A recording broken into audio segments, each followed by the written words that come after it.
The Case Files of Lord El-Melloi II. Prologue by Makoto Sanda. Cast by Artale Studio. Please subscribe to our channel if you enjoy listening. That was back when I was traveling around the world. My master was in uncharacteristically good spirits that night, holding a silver glass. Supposedly the drink inside was a vintage home to Macedonia, one he only unstoppered for special occasions. At least, so I heard from an old student. We were in my master's apartment. As usual, garbage, books, and game consoles littered the room. On a sofa that had some small relief from the surrounding mess, my master sat drinking. He was celebrating the promotion of one of his students, Vinglash, being raised to the rank of pride. The El-Melloi classroom was famous even within the clock tower for putting out excellent students one after another. Whenever the conversation turned that way, however, my master would always respond with a confused mix of happiness, sadness, frustration, and bitterness, as if he was watching small birds leap up to a place he could never reach. But this time, my master's grief was unusually faint, perhaps because the achievement of the rank of pride was rare for those under 20 years old, even within the El-Melloi classroom.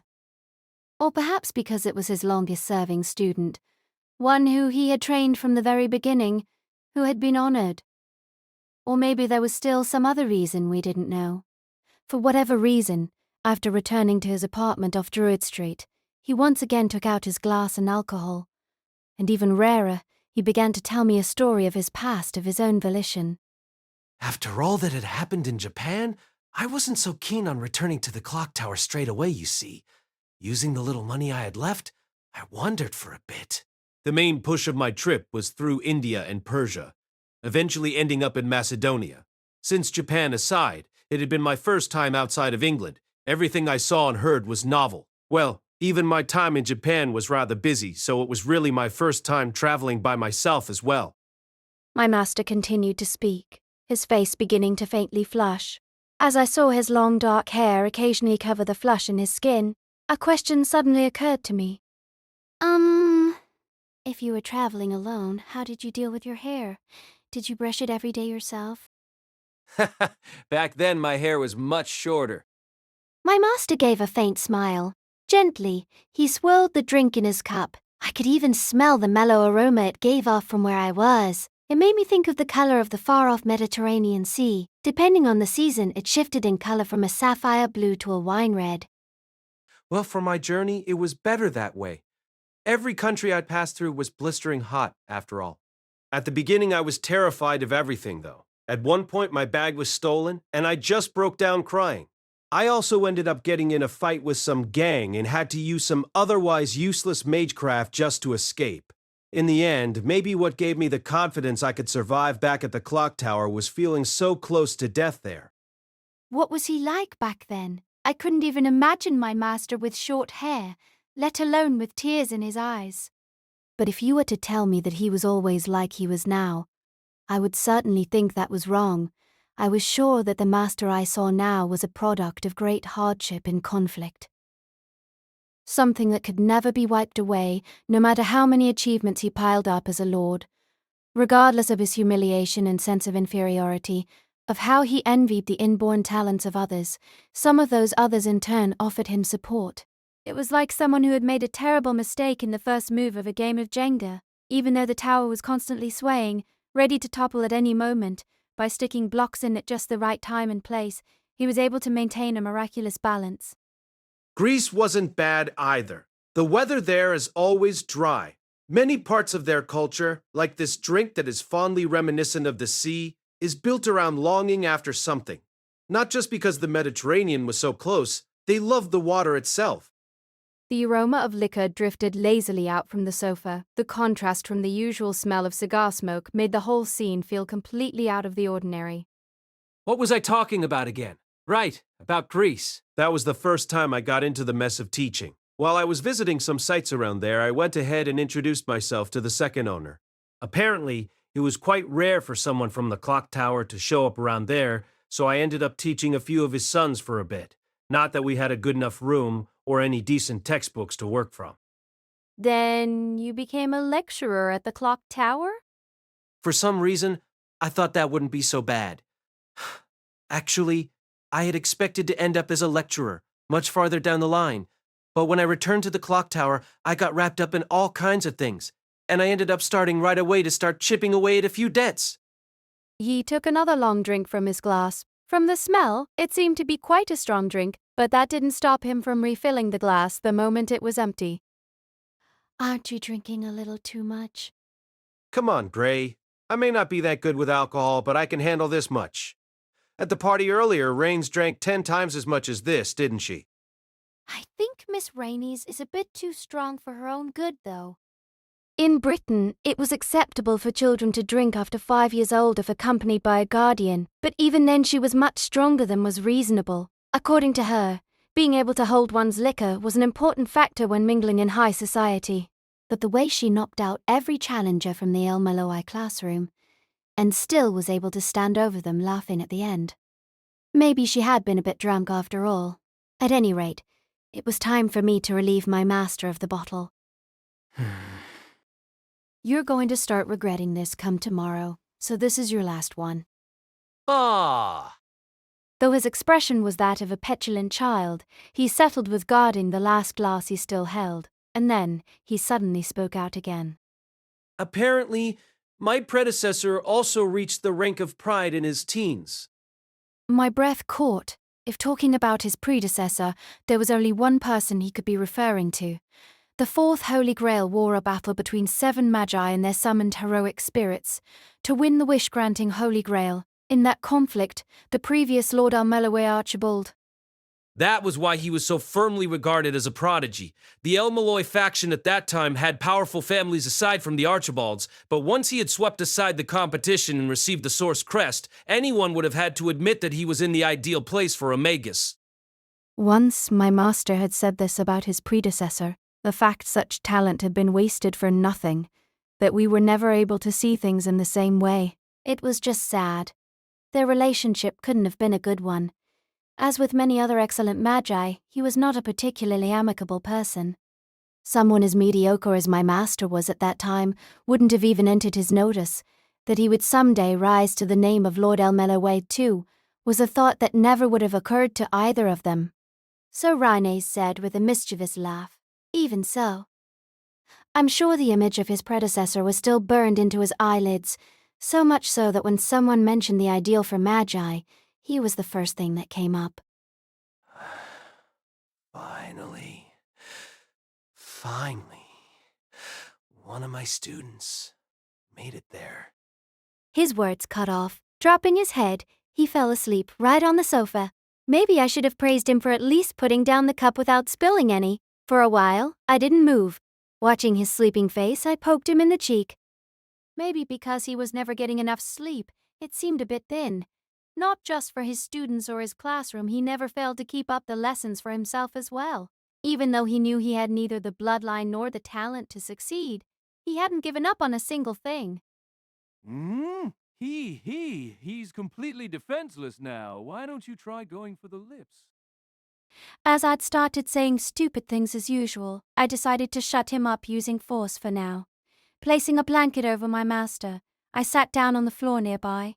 I was supposed to head back to the dorm, but I decided today was a special occasion. After all, if I went back now, by the time I arrived in the morning and got his hair all untangled, we would be late. Wrapping myself in my own blanket, somewhat annoyed at the scent of tobacco still clinging to it, I stared at my master. The wrinkles in his brow were still there, so I ended up poking him again. No matter how much I tried to straighten them out, those deep wrinkles just wouldn't completely disappear. At this rate, he would just keep building them up. Not running from the pain. Not running from his own inferiority. With that straightforwardness, with that foolishness, he would still raise his head. That resolve and frustration would just carve those wrinkles deeper and deeper. Even so, do you still want to meet him? I ended up saying something I could never say to his face. I remembered the sight of my master holding the relic after the conclusion of the previous incident. What did it feel like to spend one's whole life thinking about one single person? At least, I thought, even as sleep was fast approaching. I hope I can be of at least some help. If I could help someone who was so dedicated in some way, Maybe then I could feel proud of myself for the first time in my life. Probably. I had a premonition. Since I had come to London, a little more than 4 months had passed. The reason my master had called me here, the Fifth Holy Grail War, in which someone from the clock tower would be elected to participate. While making all sorts of preparations, he was trying to bring about that one future. At that time, I understood very clearly, or maybe, I realized for the first time it was that kind of incident. Chapter 1, Part 1, Winter is here. So I thought the moment I stepped out of the dormitory. It was already nearing the end of November. Maybe I was a bit late in noticing it, but these past few months were really the first time I had lived outside my hometown for any length of time. The coming and going through the cold made me feel like I had come to rest in one place, like I had finally settled into this town of stone and brick. I could see my breath misting in front of my face. I had heard that the Museum of Natural History had set up a kind of ice skating rink. I was a little intrigued by the idea, but naturally I didn't have the kind of time to go visit it. Putting on the gloves that the dorm advisor Krishna had pressed on me, I left the entrance of the dormitory behind. Stepping out onto the asphalt, I made my way to the bus stop, the famous all-red double-decker bus. Though I had taken a liking to the cute new linked buses that reminded me of a mother and child kangaroo, even the older models had a certain charm to them. They didn't really run enough buses to keep up with the demand for them, so depending on the time of day it was often very crowded, but I had since become used to that.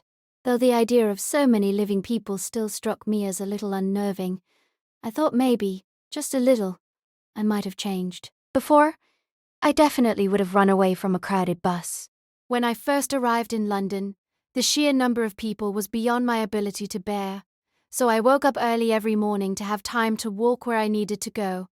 At the time that had made my schedule offset from my master's, meaning I had to rely on others if I needed help with anything. Even now, thinking back on it made my face flush. Whether it was Flat, who was always running wild, or Svin, whose nose would go into a terrifying frenzy the moment he saw me, I had no doubt caused all sorts of trouble for them. So if I had become a bit braver, it was probably because of them. Outside the school, I got off the bus. As I made my way along the street, my nose caught a cold smell. That was one of the bounded fields, set up by magi and imperceptible to normal people. I now understood that. In my master's lectures I had learned that there were all sorts of bounded fields. From the obvious ones that altered sight, there were those that could prevent hearing and smell, and even those capable of inducing touch and taste sensations. I also learned that the way to break a bounded field was meditation. The fundamental trick was to get a firm grasp on your own location and posture, allowing you to avoid being led astray by the elements constructing the field. Recalling that lecture, I steadied my breathing, making my way down the street with hardly any awareness of my surroundings. Before long, my field of vision opened up. With modern-looking mirror buildings and nostalgic, old-fashioned ones lined up with each other, the cityscape had a very patchwork feel to it. Though its impact was far from that of the Golden Lane of Prague, it was certainly a quiet street where one could feel magecrafts' influence. In short, it was the city of Norwich, the Faculty of Modern Magecraft, the main headquarters of the El-Melloi classroom Slur Street. Seeing Huppy calling it a city may be too modest. Unconsciously, I began to smile. The 4-day overnight intensive course I had just spent here made that impression stronger in my mind. Just on the other side was the immovable heart of the clock tower, the first faculty of Mistile, governed by one of the 3 great families of the clock tower, Trumbellier. Being so close was kind of unfortunate for us. Master, did you remember to brush your hair? Did you sleep in this morning too? As I approached, I suddenly had an uneasy feeling in my chest. Though he must have been able to do it himself at one point, the one who treated it like a hassle was the man himself. Or rather, maybe having someone to do it for him was what made him fall into laziness. Maybe as his disciple it would have been more proper for me to leave it to him, acting as if he was capable of doing anything he needed on his own. So thinking, I pressed straight through the intersection on the ivy-covered road, entering the main building. Passing through the hall that seemed singularly charged with a strange energy, I went up the stairs and turned down a hallway, where I immediately met an acquaintance. Miss Rhinus? Oh, if it isn't Gray? Yes. You look good today. In this season, just like a fairy out of the Kingdom of Winter. Not knowing how to answer, I just hung my head. Was it just my imagination that she seemed so much happier to see me flustered? Though she watched me with that smile for a while, she eventually made a sudden turn to the window at her side. My apologies, but could I ask you to wait for a bit? Through the window, she was watching my master in the middle of one of his lectures. The classroom was right beside us. Though it was a lecture on magecraft, the setup looked like any other university. I had heard they were constructed extra sturdily, in the case of experiments gone wrong or altercations between magi, and that they were built over top of ley lines. But as someone who wasn't a magus myself, all I noticed was a strange chill from time to time. It seemed the lecture was just coming to an end. From those who quickly gathered into noisy crowds to those who descended into silent review of the lesson just finished, the students all did as they pleased. After reluctantly answering a few questions from some students who seemed just a bit too eager for his tastes, my master made his way to the exit where we were standing. Rains! He said, stopping immediately as his brow furrowed. He was wearing the same suit and red necktie as always. His hair was well brushed. Having just finished his lecture, he hadn't had the time yet to get a cigar. That displeased posture was a state I had long grown familiar to seeing in him. But... For some reason, I found myself stunned. Was it unease? More than just the faint sign of dark circles under his eyes, something seemed wrong much deeper down. A pleasure to meet you, dearest brother. What do you want now? Am I only allowed to see you when I have business? I'm your sweet, adorable little sister after all. Of course I don't want to see you if you don't have any business with me. How cruel. I may just have to charge you for all the pillows I'll ruin with my tears. Without any impression that her feelings had been hurt at all, she answered back, as if afraid of drawing her attention. Even the other students in the classroom were covering their mouths as they whispered to each other. All of them knew that El-Melloi was the true power behind the El-Melloi faction, the puppet master holding the strings of the glorious Lord El-Melloi II. Whether they greeted her with glares or kindness, they all knew they could easily be dragged into the power games of the clock tower and could guarantee an end to their everyday life. Those who knew all this yet chose to ignore it were Flat, Svin, and precious few others. Rhines dropped her voice low, jerking her chin toward one of the students in the hill. Anyways, I do have a question. What's going on here, dearest brother? He's a new student who joined the class last month. His name is Collis Forvdage. I lit to the person Rhines was indicating, an unassuming boy wearing glasses. While most of the students admitted to the El-Melloi classroom were problem children in one way or another, he didn't seem especially like he matched that description. Playing with some sort of ceramic pot, he seemed to be trying something. Though he didn't seem especially skilled, his earnestness was plain to see. I imagined there were some people who might find that kind of person endearing. However, That's not what I mean. Why does this new student have one of Tram's primeval batteries? I blurted out, my eyes opening wide. Looking again, the ceramic pot Coles was toying with certainly did seem reminiscent of the primeval batteries used by Tram Galliaster, the magus we fought at the twin towers of Iselma. There's no why, even if you ask. Flat completely analyzed that spell during the previous incident. And asking around the clock tower, there was no evidence he had ever made a patent for it, so I helped develop a theory for it. Then, I came across a student who happened to have a good affinity for it, so I figured I'd try teaching it to him. See, nothing strange about it at all, right? What part of that isn't strange? Even I could understand the frustration behind Rhines' muted shout. For a magus, the secrets behind one's magecraft were like their own life. When someone hadn't claimed a patent for something, it wasn't because it was a trifling piece of magecraft, but because it was too important to risk putting in the hands of other magi. In short, rather than worrying about the problem of rights and patents, the need to conceal it took precedence. Once again, I understood why normal magi so thoroughly rejected my master. Of course, as far as magi were concerned, My master was nothing special.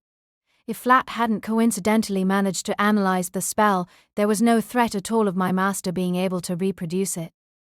From the start, it was something no one would have even considered. But, once certain conditions were met, my master could suddenly obtain a blasphemous level of results. The reproduction of another's magecraft was, in a way, the destruction of that magecraft. Sometimes you act so much like a lord. At any rate, what made that oil baron so interested in you that he's come by once a week to visit you? I'm not entirely sure what he's thinking, but he's always coming in bragging about some talisman he's bought, or some mystic code he's made. Well, he's bragging, but only about things he wouldn't bother to keep a secret about.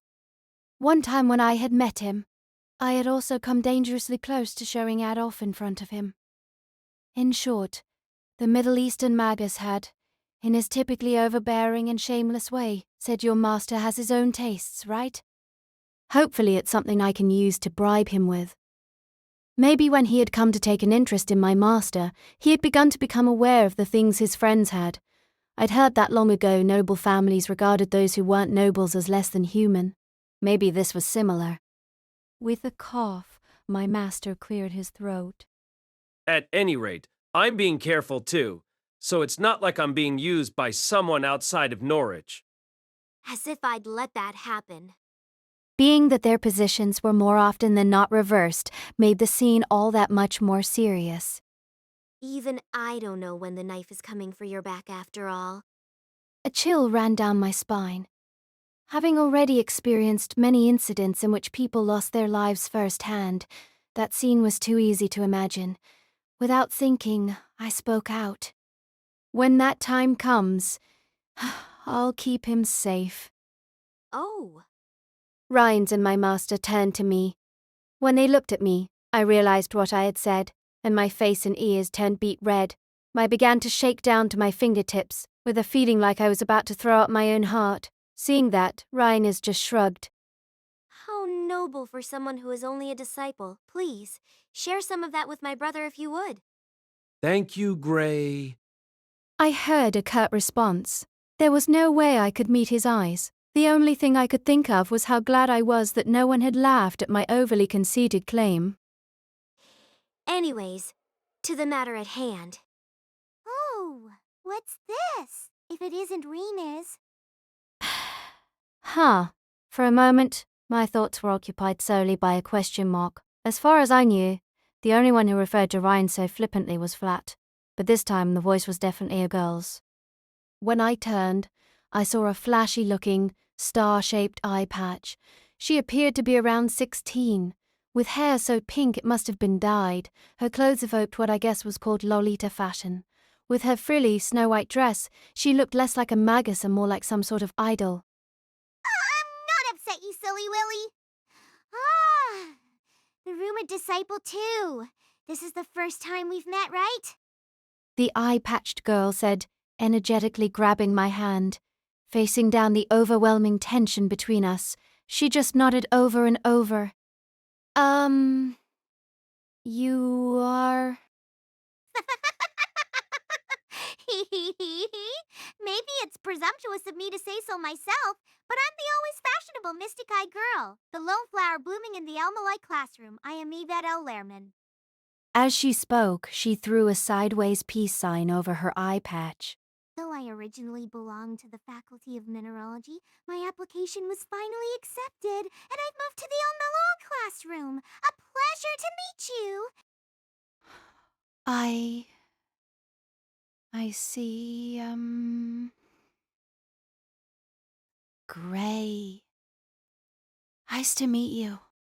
Oh, a name that perfectly matches your atmosphere. I had heard he had a personal disciple, but man, between me and Rhiney's and you, our professor is building quite the harem, isn't he? At this rate, he'll be the #1 most sought-after guy in the clock tower in no time. If you're curious, he's only at #4 right now. And who exactly did that survey? Teasing pricked? Oh, no! That is definitely a girl's secret. Even if you're my professor, I can't just spill the beans, can I? Though if you feel like going on an adventure lesson with me now, I might let that rule slide a bit. Sorry, I've got another lesson to prepare for. Ryans, I'll talk to you later as well. Gray, let's go. Turning his back on them, my master quickly left us all behind. With a quick goodbye to Yvette and Rains, I hurried after him. Part 2. Entering my master's private room, I shut the door behind me as I stared on in surprise. Compared to his apartment, it was terrifyingly well ordered. I'd been here any number of times before, as evidenced by the shoe rack and tools for polishing them. The tools themselves were new, bought with money I had made at my part-time job cleaning the dormitory. But there was definitely something off. Compared to my memory from a few days earlier, the position of a few books and game devices seemed a little off, and the usual dust seemed strangely disturbed. It was common for my master to turn his apartment upside down looking for some document or other that he had lost track of, but for it to happen in here was quite rare.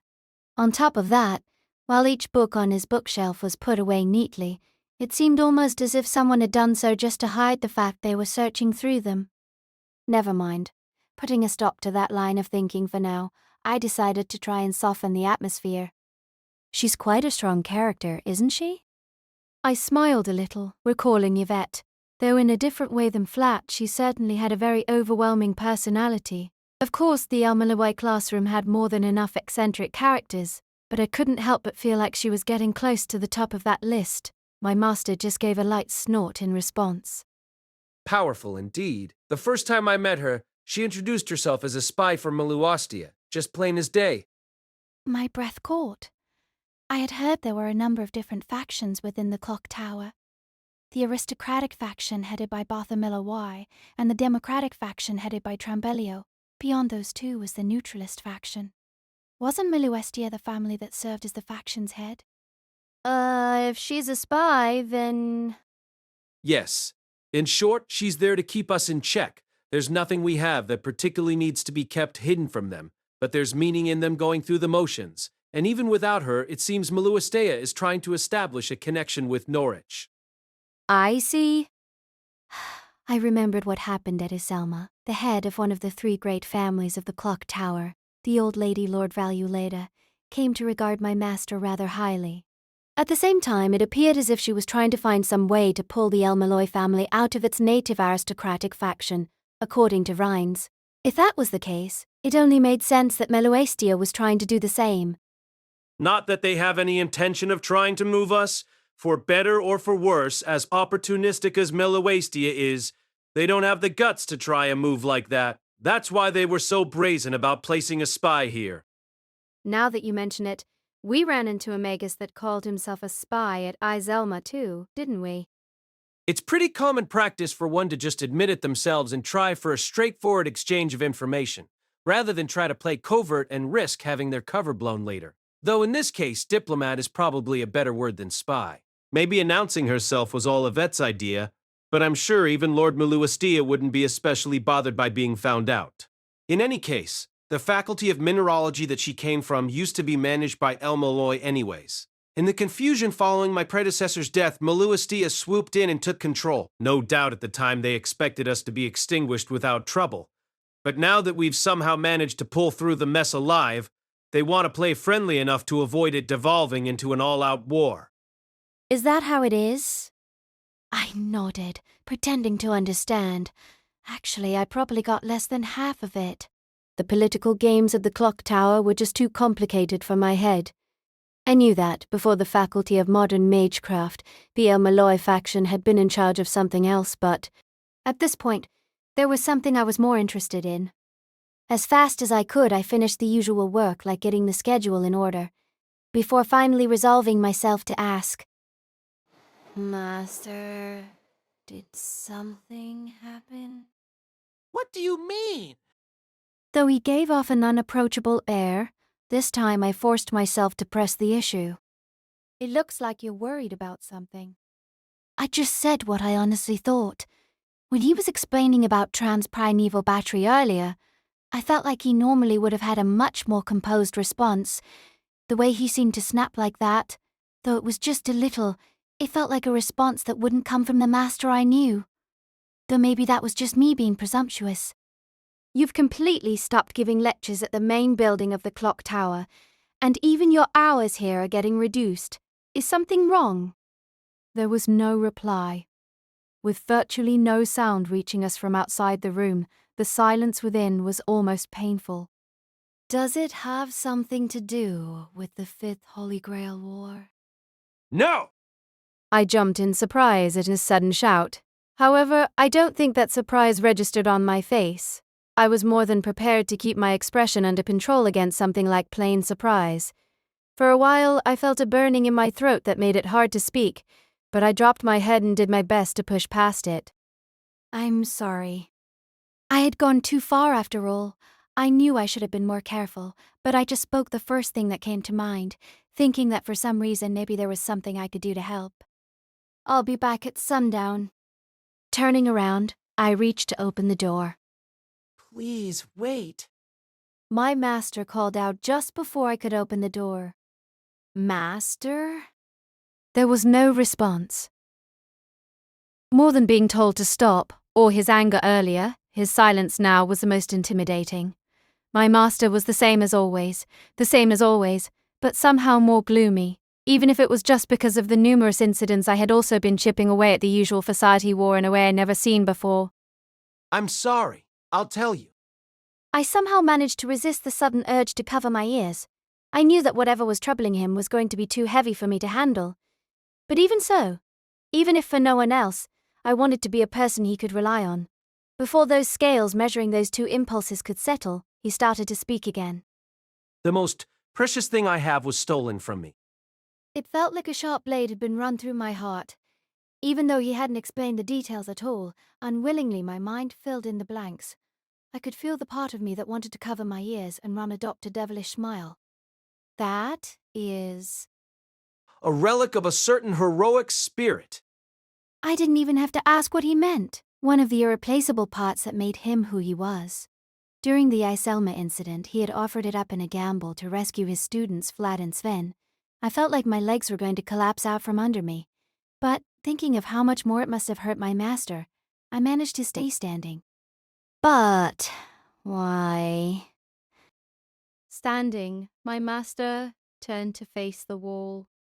Originally, it was being held at the main headquarters of the clock tower in London, but after the incident at El-Melloi last month, it was moved here. While it's true that the Fifth Holy Grail War is getting closer, I was more interested in just being able to watch over it myself. Clearing away a number of books on one of his shelves, my master tapped his palm against the back of it and uttered a short incantation. The back of the shelf opened up, along with the wall behind it, to reveal a hidden safe. Even being his personal disciple, it was a mechanism I was surprised to learn about. A hidden safe that came with Norwich. I wouldn't be able to rest easy if it was just my magecraft keeping it locked away. After all, at any rate, its strength is unreasonably high. Even if it was another lord, it would require a considerable amount of work for them to open it. With one more incantation, he used a key from his chest pocket to open the lock. No doubt it was a twofold lock, using both mundane technology and magecraft in concert. Inside the safe was a single envelope. But a few days ago, the relic was missing. In its place was this envelope. Without saying any more, he held it out. Taking it from his hand, it looked like some sort of invitation. From a first glance, it looked to be a formal thank you of some sort. On the thin, crystalline paper, a deep crimson wax seal had been pressed. The image on the seal had an eye and wheel motif, reminding me of the angels my master once told me about. This time, however, it didn't seem to have any relation to angels. It was most likely a historical symbol in magecraft, one that just happened to look similar. Looking up at my master to see if it was okay for me to look inside, he gave me a small nod. For the most part, the contents were as I expected. "You were invited to attend our banquet, so by all means please make arrangements to do so." Written in a flowing cursive script, a signature was placed at the end, representative of the manager of the Mystic Eye collecting train. This is... Seeing such an ominous name for the first time, I swallowed nervously as my master whispered. The Mystic Eye collecting train Rail Zeppelin. As its name implies, it's a train that runs through the forests of Europe, collecting any and all mystic eyes. Once a year, they put their collections on display and hold an auction for them. An auction? At the familiarity of that word, my brow furrowed. You mean, there are people out there interested enough in collecting mystic eyes that they would go to such a thing? Of course, there are those who are interested in them for purely academic reasons, but the Rail Zeppelin has a special meaning to it. Slowly, my master lowered himself back into his seat. He made no effort to hide the overwhelming fatigue radiating from him. What special meaning is that? Transplanting. He said, putting a hand to his own eyes. Even then, it took me a moment to understand. After blinking a few times, it finally sunk in. Transplanting, I blurted out. Yes, exactly like it sounds. Originally, mystic eyes are something developed and rooted within your own body, so even removing them is incredibly difficult. But the Rail Zeppelin is an exception to that. Ignoring all problems of physical rejection and the like, not just extracting them, they are capable of transplanting mystic eyes directly into a new host without risk of failure. Stunned? I stood silent. Just how out of this world was this place? Of course, the idea of getting their hands on mystic eyes likely made most magi water at the mouth. Even as incomplete as her control of them was, I recalled just how envious my master had been of Reen's own. In short, just like magic circuits weren't mystic eyes a talent one had to be born with. My master took a deep breath, pulling a cigar out from the case in his coat. He cut the tip with the cigar cutter on his desk. Extraordinarily slowly he struck a match, lit the tip, and raised it to his lips. A heavy, thick smoke filled the air. Allow me to explain one thing. As if the scent of smoke had reclaimed his former self, his voice returned to its usual calm. Maybe for my master, the cigar was something like a mask to him, wrapping himself in that scent and smoke to hide his true self. Sight is the first magecraft in human history. Among the 5 senses, sight is the one that provides the most information. As such, many cultures across the world came to fear the evil eye, and many mysteries of the natural world were explained through eyes. Natural phenomena, you mean? For example, the sun and moon. Both are often described as the eyes of heaven. The eye of Horus from Egypt is a particularly famous example, but his right eye was the sun and his left was the moon, according to tradition. Because the eyes of heaven were always looking on, people believed that if one committed sin, they would be punished for it. That's why the god of the sun often has the role of upholding justice. As such, though the sun is thought of as the source of numerous blessings, it's also thought of as the bringer of many disasters, such as droughts. Later, the Trinitarian doctrine of Christianity tied into the same idea. The eyes of the omnipotent God became connected to his providence over all things. Even the conspiracy theories of the Freemasons are all caught up in this same theory. As my master's lecture ventured into the territory of the occult, he strangely seemed to relax. His tendency of giving lectures seemed to be a thing I was getting sucked into as a daily occurrence. From these natural phenomena, things like the eye of a hurricane are also common. You should know that the clouds surrounding the eye of a storm like that are called the A-wall, right? Yes. I nodded. In short, the storm itself is considered a single eye. From there, the association of wind in storms with divinity creates a connection to the eye as well. Balor, the king of the Fomorians in Celtic myth, and Odin from Norse mythology are the archetypal examples there. Both were of course famous enough that even I knew their names. The king of the evil eye Balor and the one-eyed god of magic Odin. One with a single eye whose gaze could annihilate entire armies, the other who gave up one of his eyes in exchange for omniscient knowledge of all things. On top of that, the earth itself has eyes too. My master continued, pointing at the ground. The earth? Think of the mouth of a volcano. The image of a bright red eye piercing through the darkness of night is strongly connected to the image of the evil eye. Though not as numerous as gods of the storm, there are cases where these symbols were granted to goddesses of the earth. A famous example of this would be the Gorgon Medusa from Greek mythology. He blew a cloud of smoke. The room filled with gray smoke reminiscent of a volcano's. Smelling the sulfur of volcanic gases and seeing the bright red glow of lava, was it any wonder ancient people came to fear them as magical eyes of the land, heaven, storms, and the earth? Each one had its own magic eyes. If that's the case, then there was no doubt that we were always being watched. In a manner of speaking, the black holes discovered by modern science could also be said to be eyes born of natural phenomena. Though there was no way the ancient storytellers could have known, there is a conceptual similarity between them and Mahakala, a manifestation of Shiva in Hindu mythology. The European Organization for Nuclear Research, CERN, also uses Nataraja, another aspect of Shiva, in one of their decorative statues. The dance of Nataraja is supposed to represent the behavior of the elementary particles, but you can also look at it as one aspect of Shiva showing the movement of magical energy on a micro level, while black holes symbolize the magical eye aspect of Shiva on a macro level. I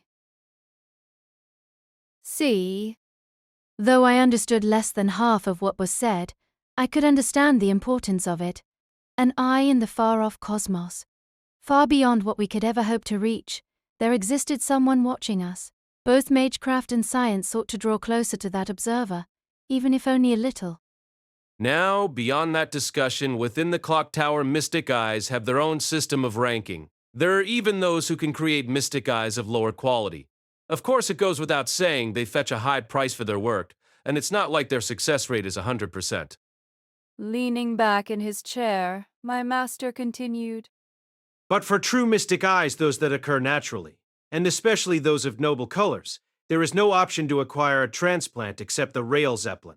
Considering their scarcity and success rate, even Bartholomew and Trembelio would hesitate to cross them. Ah, you should understand now after all that. Transplanting powerful mystic eyes into someone is like cutting off a piece of a storm or a flow of magma and sealing it within a person. Though somewhat circuitous, we finally found our way back to the topic at hand. But thanks to that, I now fully understood just how abnormal it was to talk about transplanting mystic eyes. Much more than just an impressive feat. It was a terrifying proposition, one that filled my body with an icy terror. Apparently, only one time in its history, that auction was thrown off course. Apparently, that Tuko Aozaki and her familiar caused a bit of a ruckus. Since then, rather than confining itself to Scandinavia, it's been showing up repeatedly all over Europe. I was taken aback by the sudden mention of that name. The magus we met at the Twin Towers of Iselma, in a way, connected directly to the culprit, a Grand Class magus, whose behavior could only be described as heretical. Well, if it was her, then... True enough. My master echoed my feelings, a bitter expression on his face. On the other hand, that means the only one who was able to throw them off track was a Grand.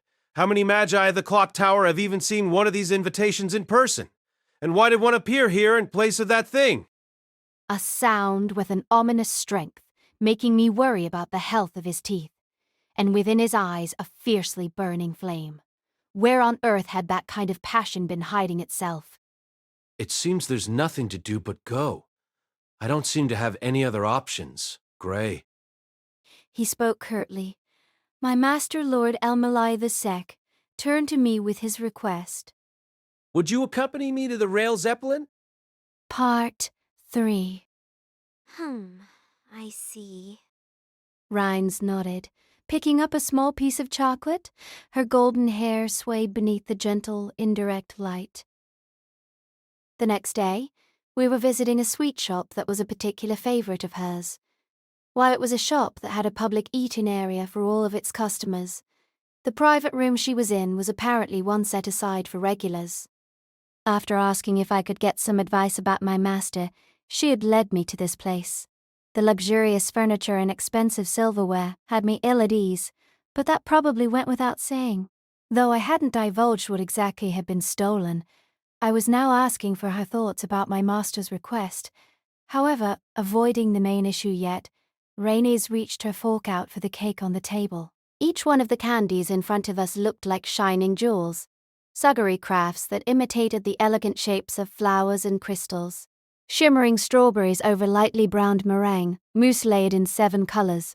Mixed together with its sweet aroma, I imagine there were people out there that would consider a scene like this heaven on earth. Right. In the end, a soft genoise is best.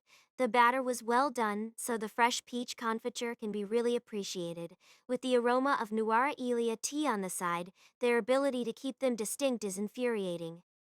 After taking a sip of tea, Rainey sat for a while with eyes closed, enraptured by her experience. Then they opened again, turning my way. Are you not going to eat anything, Gray? Oh, of course, I'd love to. Suddenly, flustered, I reached for one of the comparatively boring-looking options near me, popping it into my mouth, just like the chocolate I had been given before. The taste was so good as to be shocking, though normally my nerves in a situation like this precluded me from tasting much of anything. The soft, delicate sweetness of the confection was impossible to ignore. The sensation of it melting on my tongue was like a piece of luxurious silk coming undone, and the unrelenting sweetness was never so much as to exceed tastefulness. Is something wrong? And no, it was delicious. Almost too delicious. Suddenly, my body began to tremble. It was the first time I had ever grown antsy just from pure flavor. It was all I could do to keep my feet from tapping. Hearing the tips of my toes hit the floor 2 or 3 times, Rains faced my blush with a mischievous smile. That honesty is a real selling point for you, you know. It's almost more fun just to watch you enjoy it than to eat it myself. No, really. If you could just add a few humiliated tears, it'd be perfect.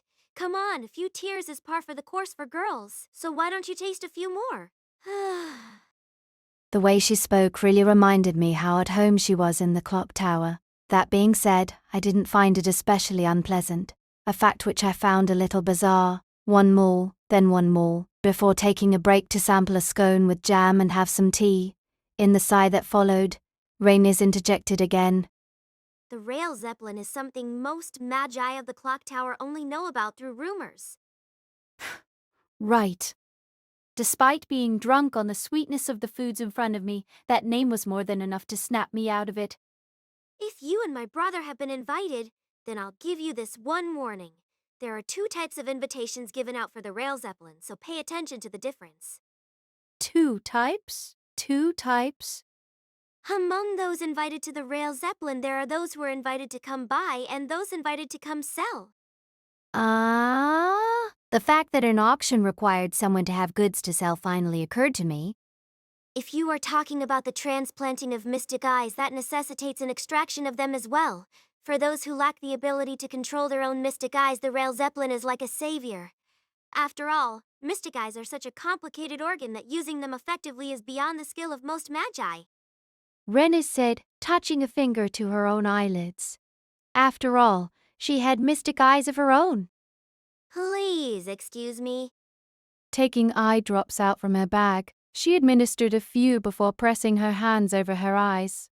Perhaps because of the stressed expression on her face, I felt pressed to ask. Have you ever felt that your eyes were a bother, Rains? Not at all. For someone like me with few redeeming qualities, these have become a precious weapon. Even if using them effectively is a challenge, I have no desire to be rid of them. If nothing else, they are more than adequate just for eliciting that envious expression from my brother. After blinking 2 or 3 times, she turned back to me with her eyes blue once again. So, who is going to be your third? Third? Yes, an invitation to the Rail Zeppelin comes with permission to bring 2 companions. One is, of course, you. But who else is my brother considering taking along, I wonder? It will probably be one of the El-Melloi classroom students, won't it? As an aside, Flat was currently dealing with issues with his family, so he had temporarily returned to Monaco, and Sven, who had just finished his promotion, would be undergoing all sorts of ceremonies in Mistile. Of course, there were plenty of other students in the El-Melloi classroom that adored my master, but those 2 were naturally the first to come to mind. With those 2 out of the picture, I would expect the Pentel sisters, or maybe Roland Perjinsky. But we all know how much he hates getting his students involved in his personal affairs. Lazily popping another chocolate into her mouth, Rains rattled off a list of names. I was familiar with those 3. They were students at the higher end of the class, and had won fame across the clock tower already. The Pentel sisters especially were a rather eccentric pair of twins, whose ability to harmonize their magical energy with each other set them apart in the classroom. The trouble they had caused my master also had left a strong impression. Well, that's something for my master to decide. I guess that's true. So, is there something you're still concerned about? Despite being pressed for more, I felt myself clam up. This time, however, Rhaenys pushed on. The thing you're trying to hide from me is the news of that relic, right? My eyes widened in surprise.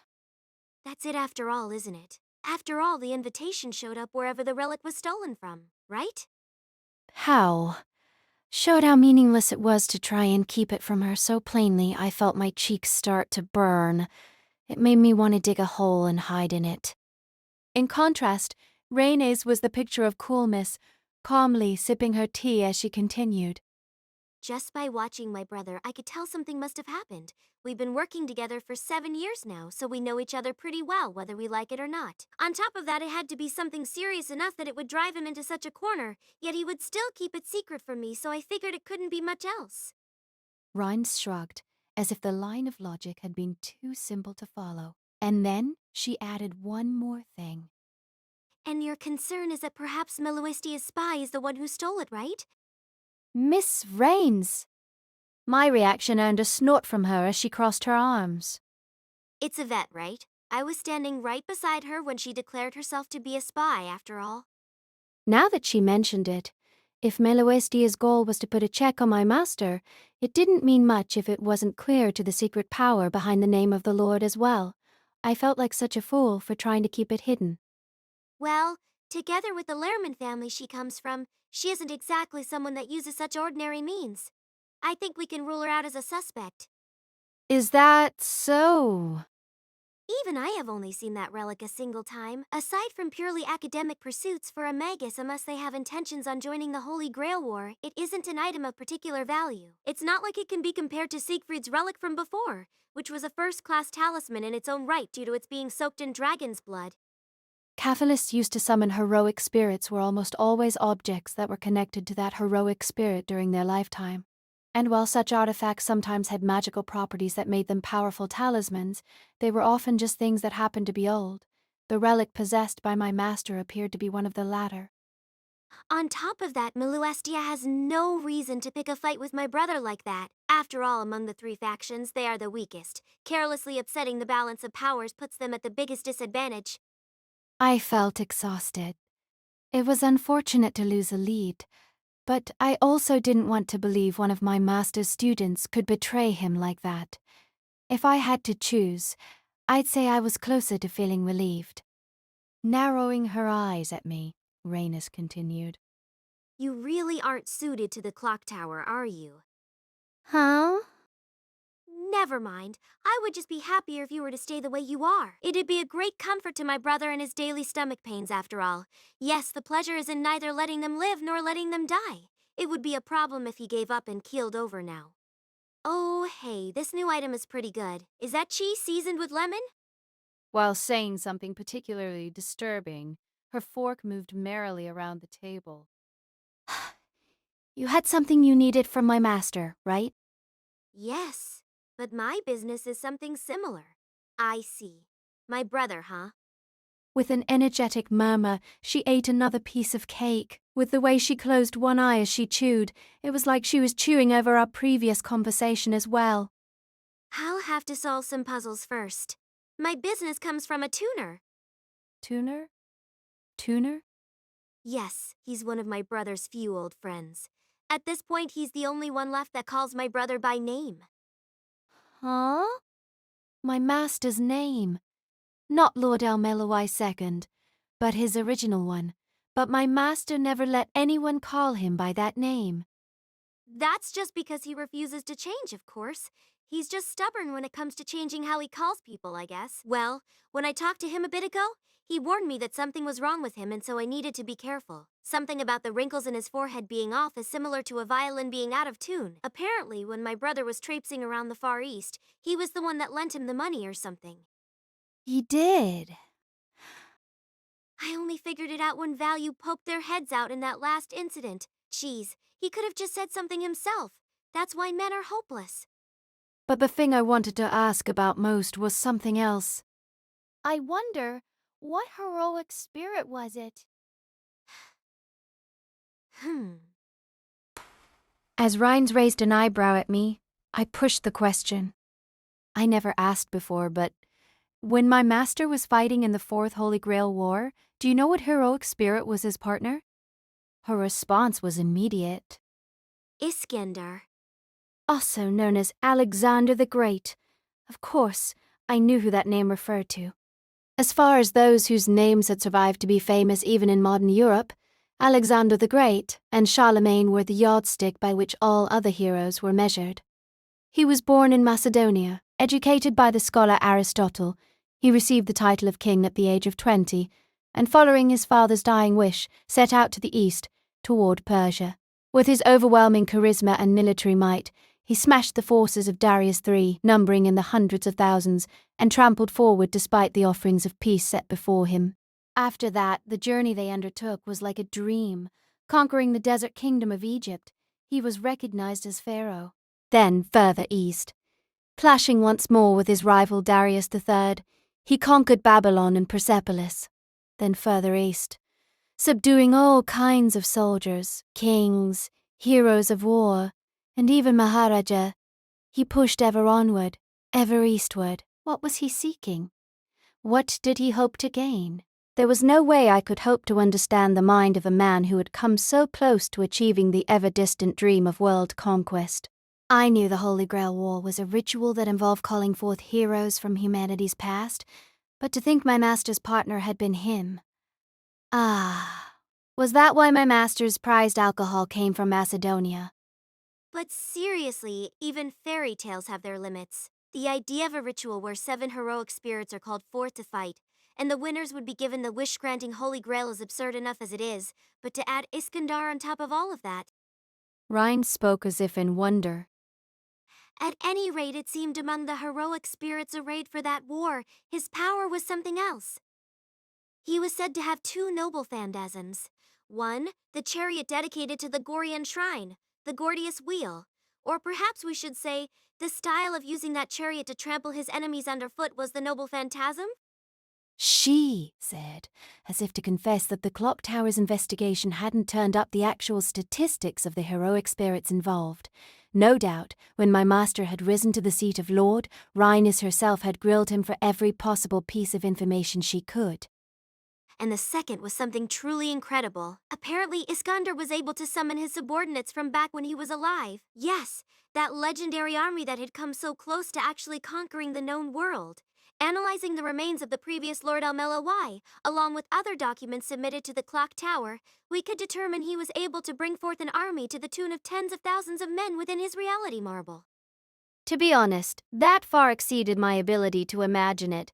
I had had a seal containing Rongomenead, the spear once wielded by King Arthur. Its power was something that was beyond comparison to the mysteries wielded by the magi of the modern day. Even I, as inexperienced as I was, had been able to demolish a full half of the Castle Adra with a single blow. But what kind of heroic spirit, what kind of noble phantasm could stand up against that sheer force of numbers? Even then, it wasn't like my master won the Fourth Holy Grail War, was it? Apparently in that Holy Grail War, there was a monster of an even higher level. Man, the world is a crazy place, though I could hardly understand the desire of his predecessor to participate a second time baffles me. As if reading my thoughts, Rhaenys pushed the conversation ever forward with a bitter smile. Having finished the cakes in front of her, she finished the last of her tea before standing up. While you two are dealing with the Rail Zeppelin, I'll do what I can to look into the missing relic. Besides that, please take this. I blinked in surprise. On the table in front of her, Rhaenys put down a black credit card and a cell phone. If the only way to get back that relic is to participate in the auction, you'll need some real firepower, right? I'm sure my brother will resist the help until the very last moment. It seems he went through quite a bit of trouble to get some money without me finding out. Though judging from his behavior recently, it seems that soft-hearted old Lord Norwich has put out for him. Miss Rhaenys? My voice suddenly jumped. In contrast, she just tapped her chin with a finger, whispering mischievously. It seems we found a way to suddenly increase that debt he's been slowly paying back. As much as possible, please wait until the last moment to hand it over to him. Oh, and the cell is a gift for you. Please feel free to use it to your heart's content. At the very least, you should be able to make contact with the outside world before and after the auction itself. Was she being reliable, or just being predatory? Those eyes, turned blue by her medicine, sparkled as rain as El-Melloi Alcasorte gave a wide, elegant smile. Chapter 2, Part 1. That night, the fog was especially thick. Silvery light from a slightly less than full moon was the only thing attempting to penetrate it. This late at night there was no sign of others coming and going, lending a kind of frozen calm to the night air. 3 days had passed. The invitation had led us to an old station in the suburbs. Thanks to a number of routing changes, it had long ago lost its function as a train station. And while it had obviously been shut down to the outside, it still maintained the form of a station. My master had paid no mind to the blockade, shutting the station out from the outside, stepping over it without hesitation. I, however, had come to a stop. Though it was nothing more than an abandoned station, this night alone it seemed like a gateway into purgatory itself, like it was the maw of a great beast, waiting to devour anyone who carelessly stepped inside. Master, It's all right. he responded shortly. Steeling myself with his words, I also jumped over the fence. One more person called out behind us. In the darkness of the night was a boy wearing glasses, working himself up over something. Thank you for bringing me along with you. Bringing you along. You're the one who demanded we take you. Coles, in turn, dropped his shoulders despondently. I'm sorry for eavesdropping. It's not like I'm mad at you. After all, it's technically Flat's fault anyways. When my master had worked together with Flat to recreate the primeval battery, apparently Flat had taken the opportunity to set up a spell for spying. Since Flat forgot to dismantle it, Coles happened to come across it, and thus happened to hear the conversation between my master and myself. To have set something like that up, and then forget about it, and return to his homeland with it still in place, it really lent credit to his title of idiot genius. Whether he's around or not, he's always causing some sort of trouble, isn't he? That alone reminded me of the master I knew. It felt like there was a bit more bitterness in those words than normal, but I decided let that slide. I'm sorry, but I definitely heard something about the Rail Zeppelin. Usually the apologies I heard were done with chests puffed out proudly and not a shred of contrition to be seen. So in a way this was a fresh sight. Why, though? I suddenly felt the need to ask. In response, Call scratched his cheek, troubled. I always thought there was no way I could become a magus. Really? My sister was always just too good. I was never anything more than a spare. Since she had health problems, I was a spare for that one and a million chance something happened to her. His words rang with self-derision, but, as much as his words dripped with bitterness, so too did his eyes shine with something like pride. But in the end, my sister couldn't continue the family line. Though she definitely would have succeeded if she came to the clock tower, she threw it all away and ran. And in the end, I'm the one who ended up with the magic crest. Though I say that, even without my sister's refusal, the Forvage family is already well on its way into decline. So, no matter how small it is, I want to learn whatever I can. I don't have the kind of money it would take for a mystic eye transplant, but if the Rail Zeppelin really exists, I want to see it for myself.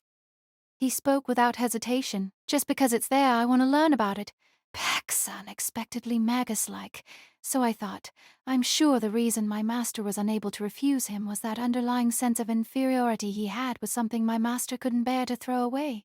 That was a feeling I could understand too. Are you done introducing yourselves? Apparently he had at some point pulled out a cigar, waiting for our conversation to end. He was truly conscientious in a way I found hard to understand. By the way, why are you wearing glasses, Master? These are Mystic Eye killers. I had to get them at a moment's notice, so I paid far more than I should have for them, though. He said in a miserable voice, lifting the glasses up to look at them. If I recalled correctly, mystic eye killers were a specialized mystic code for defending against mystic eyes. There's no way I can go somewhere like the Rail Zeppelin without at least this much preparation, though. Even having my heart stopped at a single glance is one of the better possible outcomes. If I were hit by something like a compulsion or contract spell, I wouldn't even be able to cry if I wanted to. When it came to mystic eyes, regardless of what mechanism they used, it seemed they could ignore the preparation required for other spells and just deliver their effects directly. It appeared my master's glasses were a countermeasure for that. At any rate, the sight of my master wearing glasses was out of place enough that I found it hard not to stare. Regardless of my staring, however, he quickly made his way into the station. On the dimly lit platform inside, a number of other figures were scattered about. Were they all invited too? Somehow, a couple lights were set up within the station that should have been completely abandoned.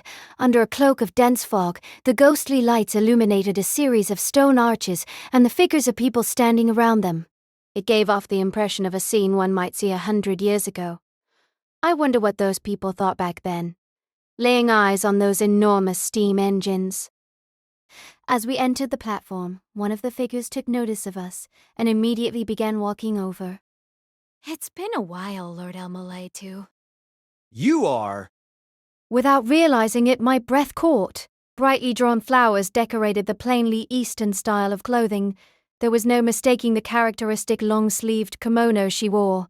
The bespectacled beauty greeted us with a bright, gentle smile. I had a feeling we'd cross paths again sooner or later. If you're here, does that mean the Faculty of Law has taken an interest in the Rail Zeppelin auction? Faculty of Law. Behind us, I could feel Cole's going stiff. It was hard to fault him for it.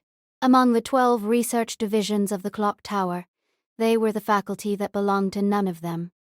From the outside, they monitored and managed the Magic Association as their primary purpose. The first principal enforcement division, the Faculty of Law. Different from the Magi that pursued mystery, they existed to manage and regulate them. And she was one of them, Hishari Adeshino. The woman we had met at the Castle Adra was before us again. No, today I'm here for entirely personal reasons. Not that we could trust her.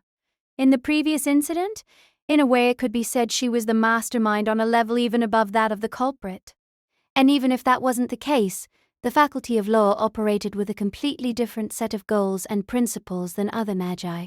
It felt like she was the kind of person that could slip poison into your drink at any time. However, we had no time to pry into that now. Another clear voice echoed down the abandoned platform. Not just a rat from Law, but a lord too! And who would have thought it would be the famous Lord of Norwich? Turning around, I dropped my gaze a little. She looked 11, maybe 12 years old. With an impudence set to her jaw, the silver-haired, amber-eyed girl was quite pretty, despite her glare. Well, well. My master seemed surprised. Returning his cigar to its case, he politely bowed his head. Even the trophy husband of Norwich remembers me, huh? She spoke, a venom to her voice, surprising coming from one her age. Though she was entirely correct, I had never seen someone speak with such blunt offense to my master before. Who is she? As if offended at my whispered question, the silver-haired girl put a hand to her chest. Olga Marie. Olga Marie as in light Animosphere! Sounded like a somewhat familiar name. Animosphere, she's the daughter of the Lord of the Faculty of Astrology. Keeping from shouting in surprise was surprisingly difficult. The Faculty of Law, and now the daughter of another lord. Just with these two, it felt like we had entered another world. The one thing that kept me from feeling dizzy from the shock was seeing how much worse calls had taken it. No matter how infamous the Rail Zeppelin was, I had never expected such a list of visitors. I know, by the way, that you're just a scapegoat that's wormed his way into the El-Melloi faction to replace the previous Lord Kenneth El-Melloi Archibald. Despite her spontaneously biting comments, my master didn't respond in kind. You're awfully straightforward, aren't you? Not like the clock tower at all. I'm also surprised. It's pretty rare to see someone so young from the Animosphere family coming down from the mountains. Not really. Just like you. Even if this is all a waste of time, we can't avoid coming. So, are you here after sunset and Mystic Eyes too? With a sharp gaze, Olga Marie pressed for answers. In response to her thoughtlessly willful interruption, Hishiri was content to watch from the sidelines, not cutting in at all.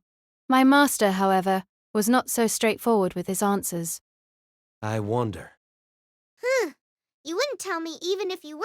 Anyways, no way you'd give up information right before an auction. That's not necessarily true. If we're aiming after a different target, sharing that reduces the stress on both of us, doesn't it? You thought the same thing, didn't you? My master's response was thoroughly composed. It felt a little strange. Normally, though my master didn't pick fights, his responses were always coloured with bitterness and cynicism. This time, however, his words seemed somehow softer. As I tilted my head to the side in confusion, Miss Olga Marie? another tall figure stepped toward us. This time it was a woman in her mid-20s, wrapped in a purple coat with her hair tied up. The leather teacher's cane at her hip gave the impression she was a personal tutor of some sort. The classic-styled, tortoise-shell glasses she wore looked good on her. Seeing how people, seeing night killers, there was no way to tell just by looking at them. At that point, I also finally realized that Hishiri's glasses could also be the same. While I was sitting around dumbly, the Magi had all been working hard in preparation. From their perspective, the battle began the moment they saw their opponent's face. Or, perhaps, the battle ended then. That's how they had survived for so long, no doubt. Lord El-Melloi II and Hishiri Dashino, I am Trisha Fellows, Miss Olga Marie's attendant. Dash now, please, miss. What? What do you want, Trisha? My apologies. Please allow us to introduce ourselves again later. With that, the two of them hurriedly departed.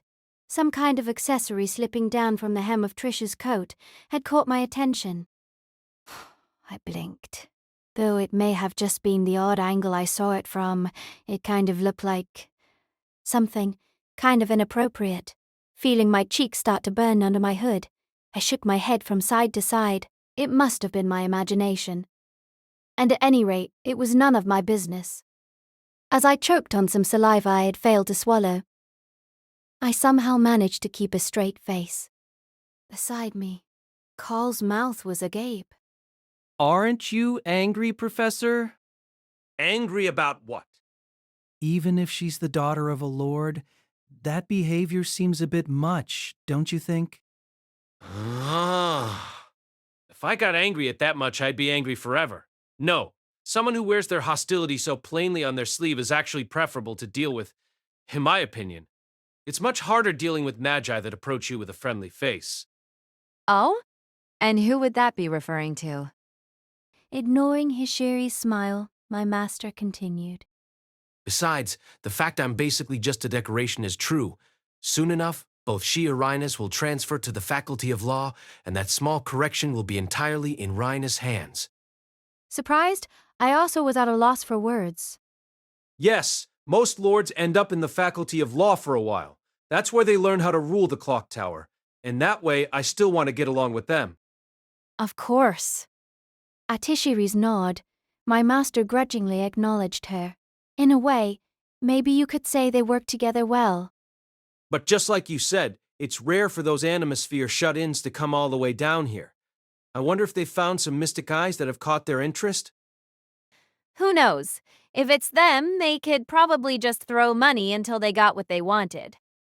He muttered softly. My master then glanced across the crowd of people gathered on the platform. It was impossible to see clearly. The thick fog dyed the air of the platform white, making it hard to see anything much beyond your own eyes. It's getting thicker, isn't it? London was often called the City of Fog. While it was true that it was often quite foggy in the winter, the reason came from something else. Smog. Since the 19th century, the enormous amount of fossil fuels consumed by the Industrial Revolution had given off smoke and soot that had mixed with the city's natural fog, enclosing the capital of the British Empire in a thick smog that bound one's vision to only a few meters in front of them. But what surrounded us now was different. The thick blanket blocking our vision had no traces of pollution, nothing but a pure white mist. It gave me the fairy tale-like impression I could reach out and weave it into silk. And finally, we heard it. A loud noise that shook the fog hanging around us. A steam whistle? An old, nostalgic sound that matched well the scenery of this abandoned station.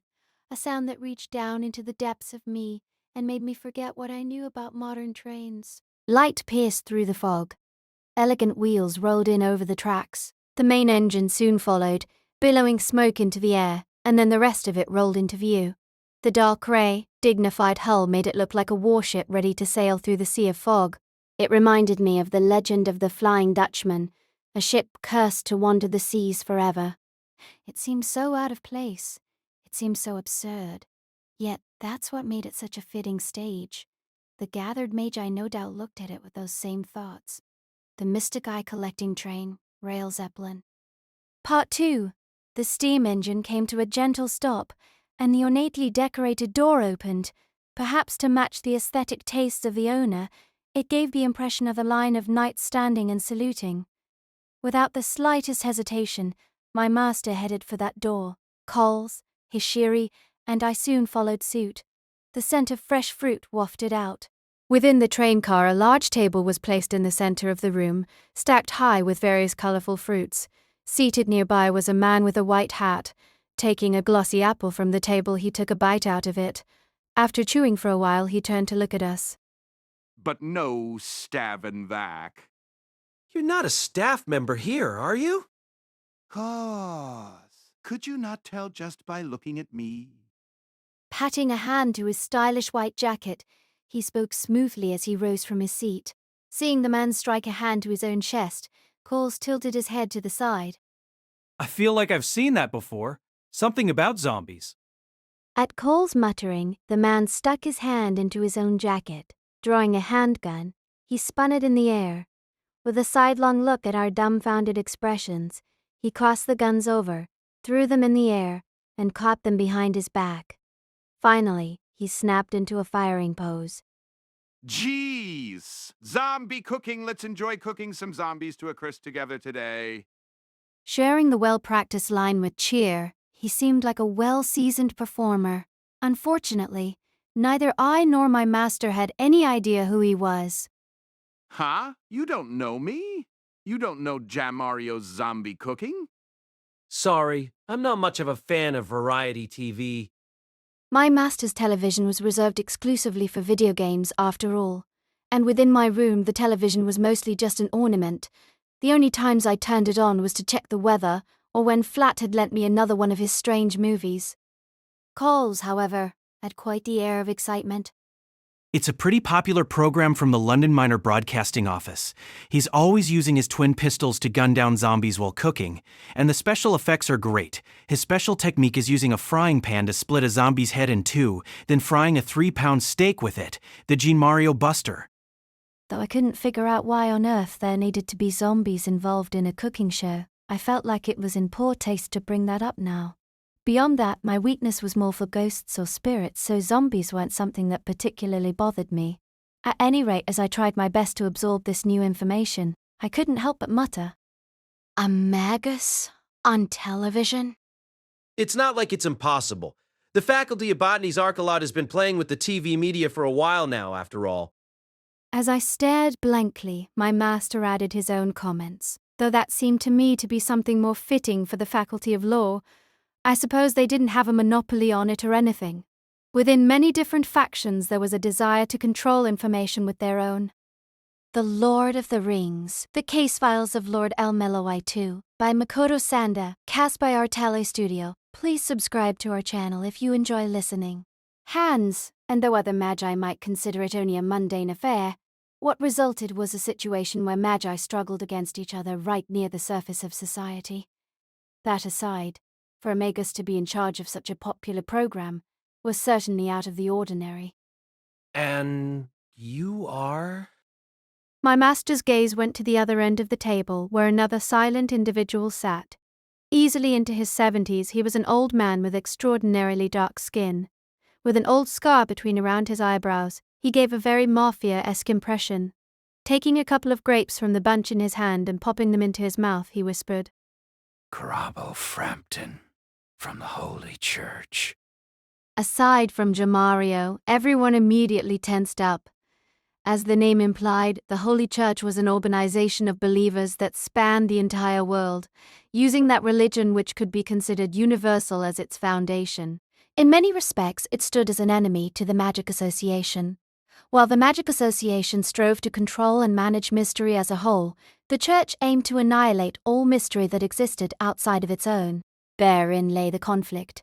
As Calls put a hand within his own jacket, his Shiri stepped back with a smile. The old man clenched his fingers into a light fist. It felt like the history of countless killings between the two groups was swirling in the air between them. Even my master, who usually avoided fights involving magecraft, had a stiff expression. That nervous air was immediately shattered by a new voice. Wow,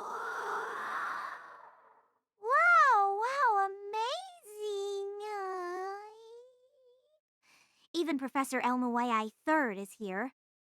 As if unaware of the tension in the room, the girl with her Lolita attire clapped her hands. Of course, it wasn't the first time we had met her. Tada! It's me, your prospective lover from the El-Melloi classroom. This time, my master held a hand to his stomach with a pained expression as if he just couldn't handle it anymore. You were also invited? Correct. As you know, the Lehrman family is renowned for their mystic eyes. Of course, we'd be regulars on the Rail Zeppelin. Even going so far as to speak aloud her own sound effects, she struck a pose with a sideways peace sign, though I wasn't sure where exactly to start complaining. The truth was the mounting pressure within the car had been cleanly dispersed. Carabo relaxed his fist, and Paul slowly lowered his hands. With a small whistle, G. Mario returned to his seat. Curious here too? Why? You've become one of his flunkies now too? Yeah. No, though I did ask him to take me with him. See, there's no cheating allowed here, Professor. Oh wait, does it not count if it's gay? Sorry, Matra, I'll be so good in a three-way. Fuck. In a way, I couldn't even pretend not to hear it. My master cursed as he put a hand to his face. When did we become prospective lovers, anyway? Flaherty? Of course from this moment, from the depths of my own humbly adorable chest. Oh, did you want to touch? I don't mind at all, you lolicon, you. All right, shut up and get off this train. Through the window, if at all possible. As the girl just puffed up her chest proudly at his remonstration, my master shifted his gaze.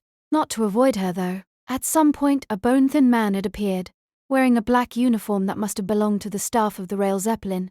He looked down at a silver pocket watch. Yes, we shall proceed tonight according to schedule. We would be most grateful for everyone's cooperation.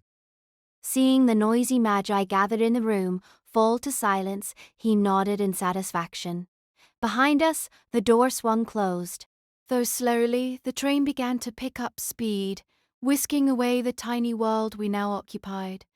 As if rocked by the growing speed of the train, the staff member lowered his head. My name is Rodan.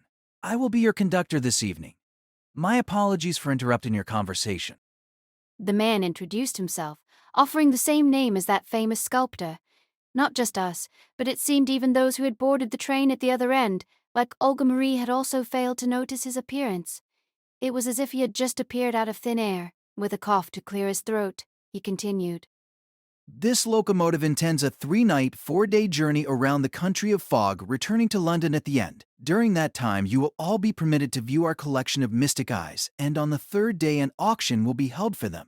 Should you offer the winning bid, you may either accept custody of the eyes in question, or receive them transplanted immediately. Yes, please rest assured. All transplants will be completed quickly, so there is no need to worry. For those who wish to offer mystic eyes for sale, please approach me sometime before the day after tomorrow. If you need assistance, please feel free to ask for me directly. Or ask me. My name is Leandra, and I will endeavor to be your auctioneer for this event. Appearing beside him, a woman in a fur coat spoke, giving a short bow. Her appearance stood out so much I had to wonder why I hadn't noticed her until now.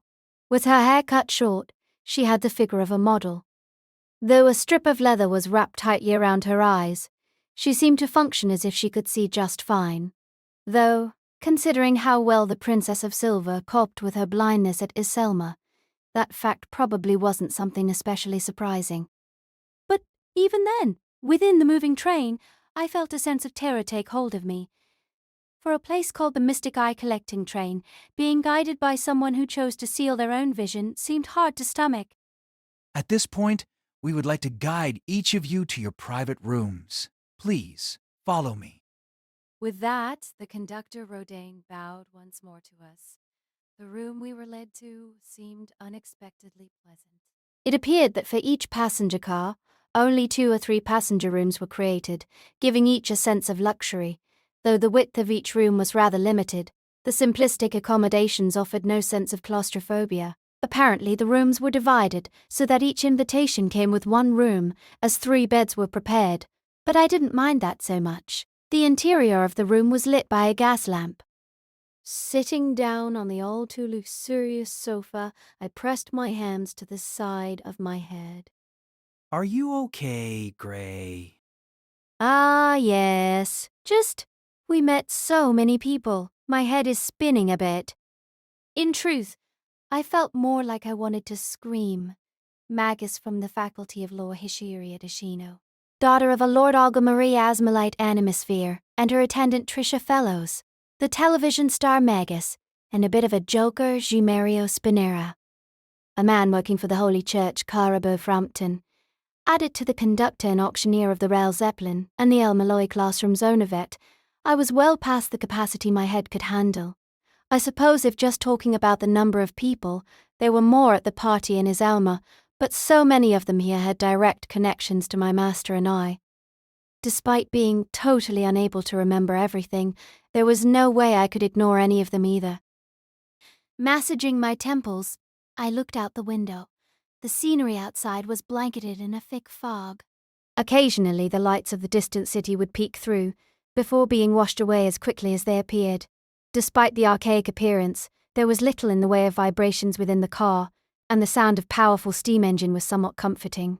Mixed in with those sounds, Thinking about it now, I guess it should have been obvious that Yvette would be here. is her eye patch related to Mystic Eyes too, then? Half correct. There isn't an actual eye under that patch, actually. At my master's words, I was suddenly struck speechless. Though I didn't know how to respond to that, callers came to the rescue. Yvette has a jewel there in place of a mystic eye. A jewel? I had the feeling I had heard about something like this from my master before. The reproduction of mystic eyes only really works for lower-level eyes, but that doesn't apply to gems. Vet's family is specialized in their creation. Though it still has its limits, they are able to even reproduce noble-colored mystic eyes to a degree. They probably are regular customers of the Rail Zeppelin to acquire more accurate models for their creation. I see. Put that way, I could understand. It seemed like a much more direct approach for a magi than just a simple transplant. Well, that's how it is. By doing things like offering up one of their own eyes in the process, or relying on jewels with mystical properties, they are able to overcome the limits of reproducing mystic eyes. Of course, implanting a foreign object into the human body will trigger all sorts of rejection responses, so there must have been generations of bodily modification in order to allow Yvette to handle it so well. Numerically speaking, she would be one of the rare examples of someone interested in the Rail Zeppelin with no desire for a transplant. Her random self-introduction as the Mystic Eye Girl seemed to be fairly accurate. At any rate, it was all part of a world that was hard to wrap my head around. After thinking on it for a while, But the manager's representative never made an appearance, did they? that was the signature on the invitation. When thinking of plausible suspects for the theft of the relic, they were the most likely. Then, that person is... Perhaps they intend on showing up later, After all, we don't even know the reason why we received the invitation in the first place. There's no benefit to getting worked up about it now. Despite his words, the wrinkle in my master's brow was deeper than ever. He had likely spent the day categorizing everyone he came across, trying to determine what relation they may have had to the culprit.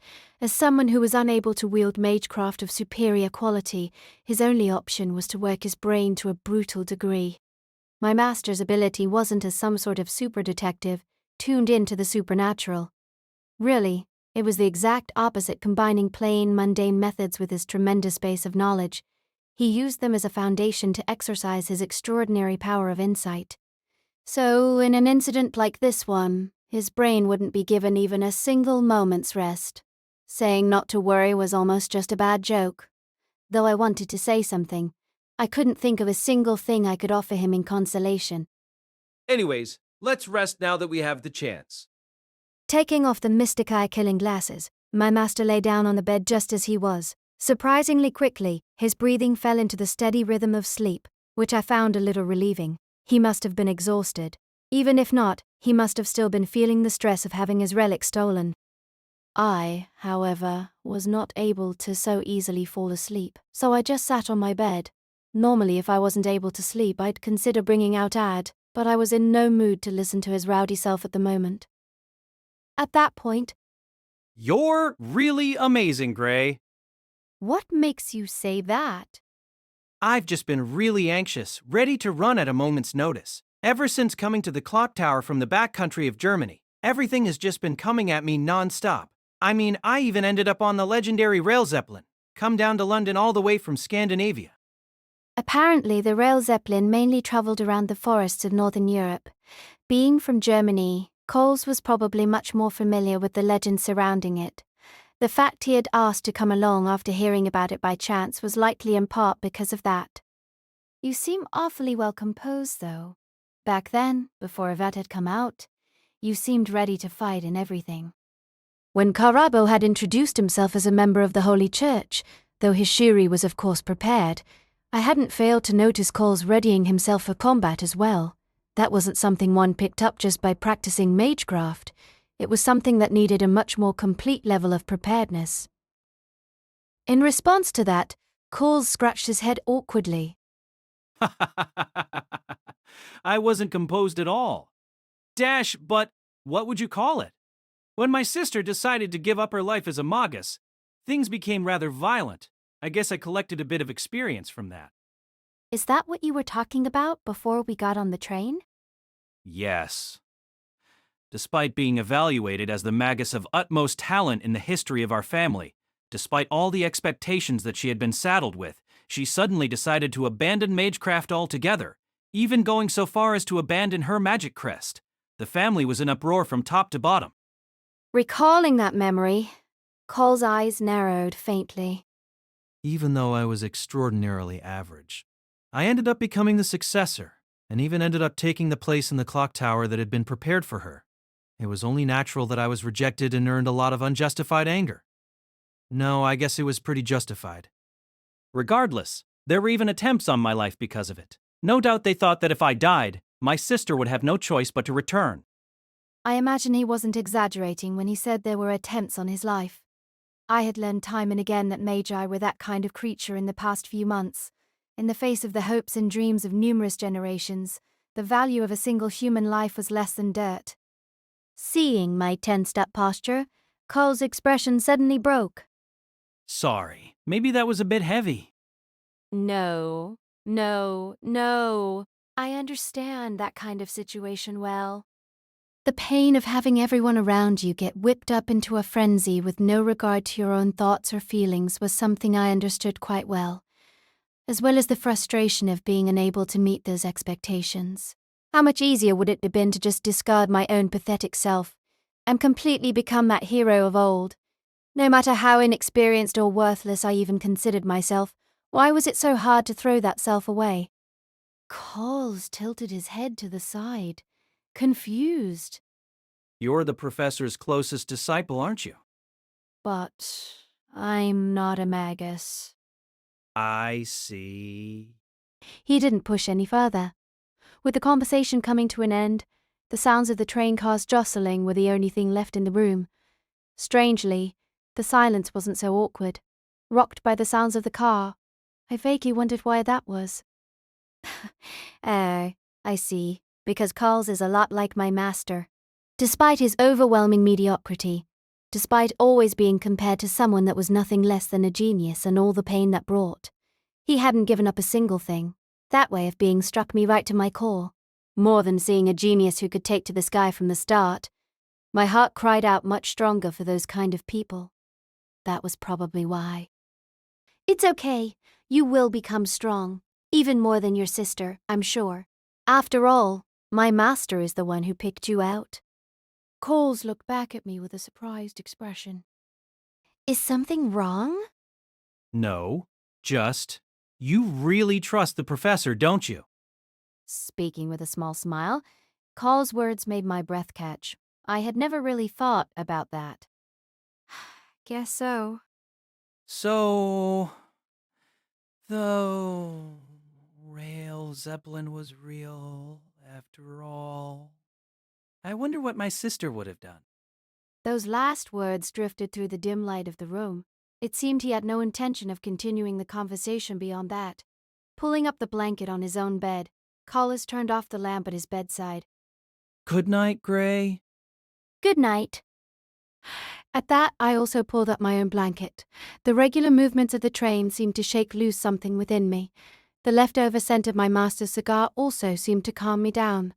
At last, my thoughts drifted off into the darkness of the room. Surprisingly, I was able to pass the night comfortably. Part 3. As morning come, a faint light shone through the windows of the train car. Though the train was enclosed in fog as usual, it seemed it wasn't so thick as to completely block out the sun. Using the sink in the room, I washed my face. As I then spent a little time getting my clothing in order, I heard a rustling come from the bed beside me. Master. 5 more minutes. With that, he turned right over. As I thought, he was exhausted after all. I'm sure he was going to have difficulty sleeping well here for a while too. For now, while he slept, I propped him up against Coles and got to work putting his hair in order. I probably wouldn't have minded if it was the other way around, but I wasn't particularly fond of other people doing my hair.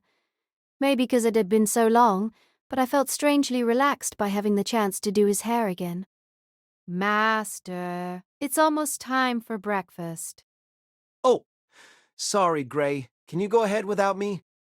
Without you? Are you not having any breakfast? Right now, most people will be at the breakfast hall. I want to do some investigating while everyone is there, but it'll look bad if none of us show up. I see. Even as he was half asleep in bed, his brain was still working hard. Okay. In that case, I'll go ahead. I'll leave the rest to you then, Coles. Right. Got it. Leaving things here to Coles, I finished up with my master's hair before setting out. Stepping out of our private room, I headed in the direction of the main engine. As expected, with only a single straight line to travel, there was no way to get lost. It was a nice contrast to places like Adra and Iselma, estates with huge, sprawling complexes. Outside the windows, the view was dominated by a thick fog interspersed with conifer trees. Into fog. And a forest. I thought idly. How long had this train run through these places? Maybe since before humans even settled this country. Entertaining such ridiculous thoughts, I passed through the lobby and into the dining hall on the other side. The carpet in the hallways was so thick and luxurious it felt like I might sink into them up to my ankles. Thanks to that, I couldn't even feel the movement of the train under it. At last, the aroma of fresh toast on the air snuck into my nose, awakening my appetite.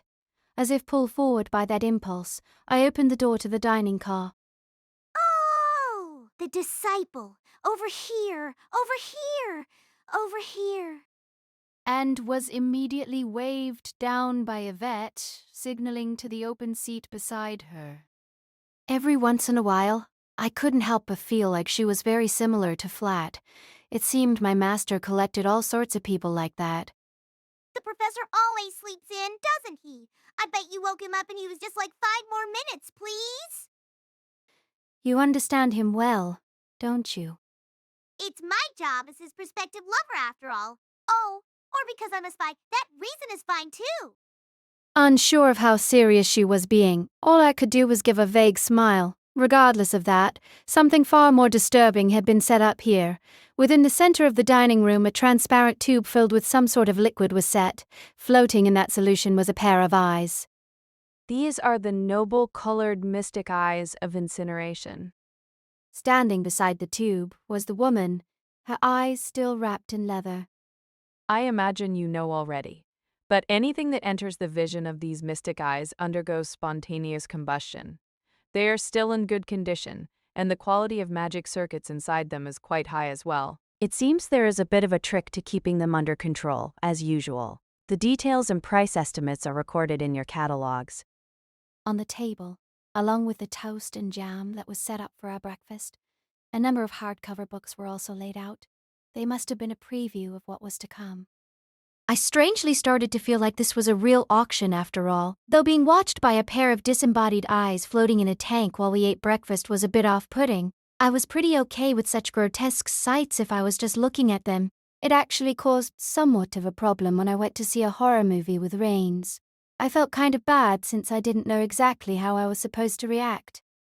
A bit uneasy about sitting directly beside Yvette, I elected to sit across from her instead. The moment I sat down, a member of the staff immediately brought me some food. They were so perfectly expressionless, it made me wonder if they weren't homunculi we saw at the Twin Towers of Azelma. At a relaxed pace, the auctioneer continued her explanation. Among our offerings for this event, we will present 2 sets of mystic eyes today and 2 tomorrow for a total of 4 being auctioned off. Please keep that in mind. Muttering. Seeing I didn't quite understand, she explained further, stroking her eye patch. Originally, this auction was just an excuse for the previous manager to show off his collection of mystic eyes. The real eye catchers will be shown tomorrow. He held an auction just to show off? Yep, it was all just a pastime for some dead apostle. What was his name, Rosian? A chill ran up my spine. Dead apostle. A person living while dead. A person dead while living. A creature that had twisted the very core nature of what it meant to be a flesh and blood being. A blood-sucking species, commonly referred to as a vampire. Dead apostle was a name used to refer to those people. Different from spirits of the dead, but though the method was different, they were still those who spat on the concept of death, as if avoiding poking fun at my obvious discomfort. Yvette continued. I only started coming to this auction long after the manager's representative took over, so I don't know all the details. Not poking too deep into someone's private life is the secret to a long-term relationship, right? Especially in the business world. Surprisingly, that might have been true. Unlike in the clock tower, where you would often come across people rather frequently whether you liked it or not, a customer of the Rail Zeppelin would likely only see it once a year. No, even for a regular customer like Yvette, it might have only been once every few years. Well, after coming here a few times, you learn to get a read on the different customers. For example, he's probably here as a seller. As she spoke, her gaze shifted over to the silent old man in the room. So you mean Mr. Carabo? The old man from the Holy Church. Even more than the numerous scars decorating his hands, I was more curious about the darkness behind his half-closed eyes. There are those in the church that use magecraft. But being the church and all, they aren't exactly fond of using anything but the baptismal rites. And anyways, at that age, he won't have the time or energy to learn to use a new set of mystic eyes. It's far more likely he's here to get rid of a set of eyes he can't use. Does age make a difference? Oh, boy. Sorry. No, it's not like that's a bad thing. Actually, that might be more appropriate for someone who's the closest disciple. Maybe my approach was all wrong.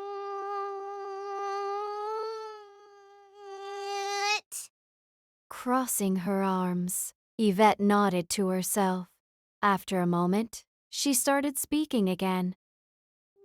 Mystic eyes are a bit different. While they are an organ attached to a magus, they have their own independent magic circuits. That's why you can even talk about extracting or transplanting them. Thinking about them as having their own unique abilities, you could think of it like a magic crest that can be passed down without regard to the bloodline of the bearer. Hearing that, it became clear why mystic eyes were so valuable. Magic circuits, I recalled, were an organ magi were born with that function to produce magical energy. The difference in quality and number differed wildly between magi, so the results they could produce did too. As such, families of magi went to great lengths to improve the quality of their bloodline, in hopes of getting even a single circuit more in their children, even if it was only a temporary or fake circuit. Most magi would gladly pay any price. Then, when you say they can't control them, then... Right. Since they have their own magic circuits, mystic eyes are able to produce magical energy and cast spells all on their own. Another power is like the movement of the stars compared to normal magic circuits. That same comes from the same reasoning, so whether it's a magus or a normal person, though extraordinarily rare, sometimes mystic eyes just spontaneously develop in them. But there's no guarantee those mystic eyes come balanced in terms of magical energy output or the spells they produce. In the worst case, they can activate all on their own, forcefully drawing the old from the magus's magic circuits against their will. In that case, you're basically better off dead. Yvette shrugged with a bitter look. If it's just an issue of not enough magical energy, younger people have more vitality and energy, so they might come out the other side with little more than feeling tired. But once you're older, that changes. The Rail Zeppelin also offers particularly low-level mystic eyes as well as completely normal eyeballs, so there's value in selling. I see. With a small nod, Yvette spun her index finger in the air. It's hard to say what the buyers are prepared to deal with. Where you take control of the magic circuits within the eyes and basically add them to your own. I imagine most of the magi on this train think they represent that exception. Even if it's only possible once, I'm sure the prospect of getting new magic circuits is rather tempting. This time, Yvette's eyes were drawn to a table on the far side of the room, to a girl with silver hair no more than about 11 years old, Olga Marie. Flipping through the catalogue in front of her, she was talking with her attendant, Tricia Fellows. Being the daughter of a lord, I imagined it was safe to assume she would have no difficulty controlling mystic eyes. But what about the person sitting at the opposite table, Hishiria does she know? Or the television star Gimario Spinera, enjoying spinning his own hat in his hand? That's why. Each of these gathered magi had their own expectations for this auction. I realized with a sinking feeling. I think I understand now. Good. Though maybe this isn't even all of the customers. There are an awful lot of people who don't show up until the day of the auction after all, but those who are really serious about buying something tend to show up at the start. Even the eye-catchers I was talking about before are often invited directly by the Rail Zeppelin. Huh? You mean an invitation to come sell their eyes? As if they'd be so polite. As if they'd be so polite. As if they'd be so polite. If they ignore the invitation, it's not uncommon to find their dead bodies with eyes ripped out soon after. Yeah, it's more like a message saying if you value your life, hand over the eyes. They really act like all the mystic eyes in the world belong to them. For a moment, my mind wandered. Did they think they were some sort of king? What kind of thinking led to someone saying your body belongs to me? So give it here? Of course, to the people who can't control their own mystic eyes, the Rail Zeppelin is like a savior. There's no place in the world that will fetch a better price for mystic eyes after all. Taking a bite out of her toast, Yvette's gaze wandered back to the door of the dining car. In an instant, her expression lit up. Welcome, Professor. Bertie, they are seats for 4, so please have a set. Please, please, don't be shy. Your cute little disciple is here too, after all. Oh, she had invited me to sit with her as bait to lure in my master, hadn't she? Though he had seen through her ploy, he sat down beside me with a sigh anyways. Though I felt sorry for him, sitting alone here would have been much worse for me, so I'd have to just ask for forgiveness later. Did the Lehrman family not send anyone to keep an eye on you? Though there is someone for that at home, it's a bit too stifling for me, though. A spy needs to be more carefree, don't you think, Shaking her arms back and forth, Yvette made her appeal. In response, my master only pressed a hand to his forehead over top of his glasses. How was it? To start, I asked the staff about who sent the invitation to me. Keeping his voice low, he showed me the envelope that had been in his safe. Apparently, it's in the style of a kind given out to a number of people. Invitations like this are occasionally made to give out to people who are new invitees. As such, even the staff don't know who gave it out. Anyways, I left Coles to take care of the room. He then gave me a look, as if to say we'd continue the conversation later. Then there was some movement. Allow me to show you one more. As she did, an expressionless staff member brought out another transparent tank.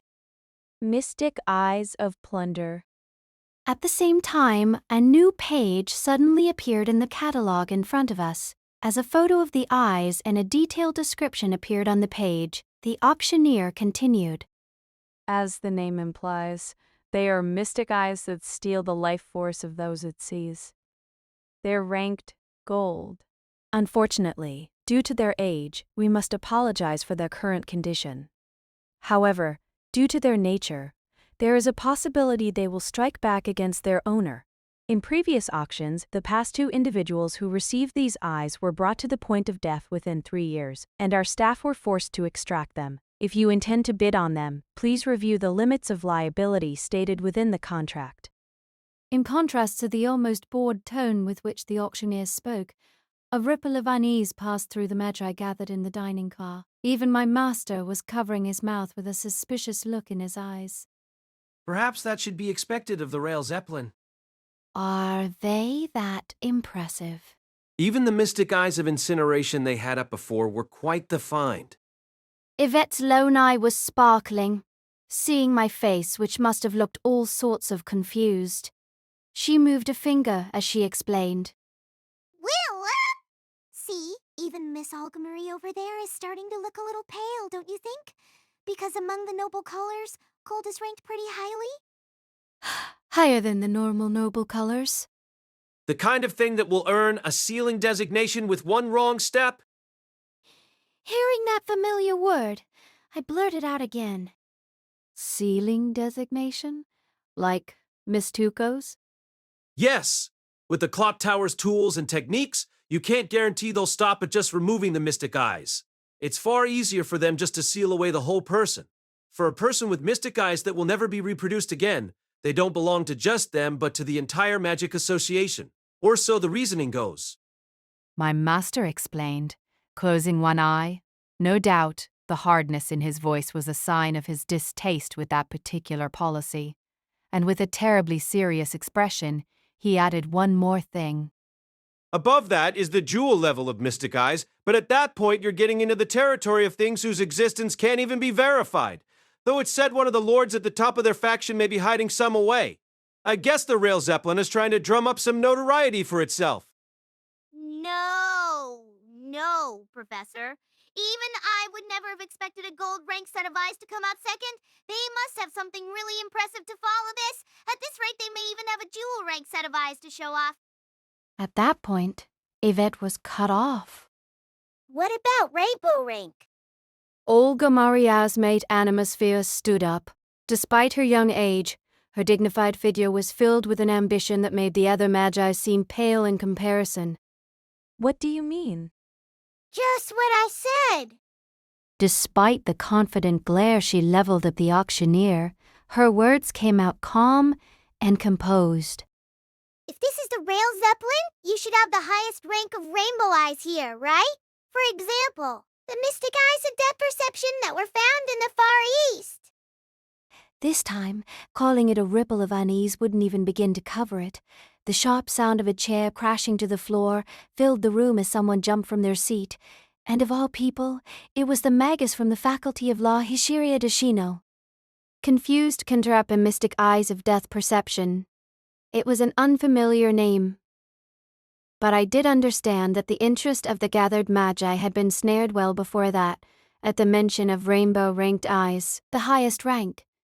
In short, not just the noble colors, not just the rank of jewel, whose existence itself was in doubt, but even higher. Gold, jewel, And then Rainbow, the highest rank of mystic eyes, whose name alone could inspire fear in ordinary magi. Unfortunately, I cannot answer that question today. She didn't say they didn't have them, though.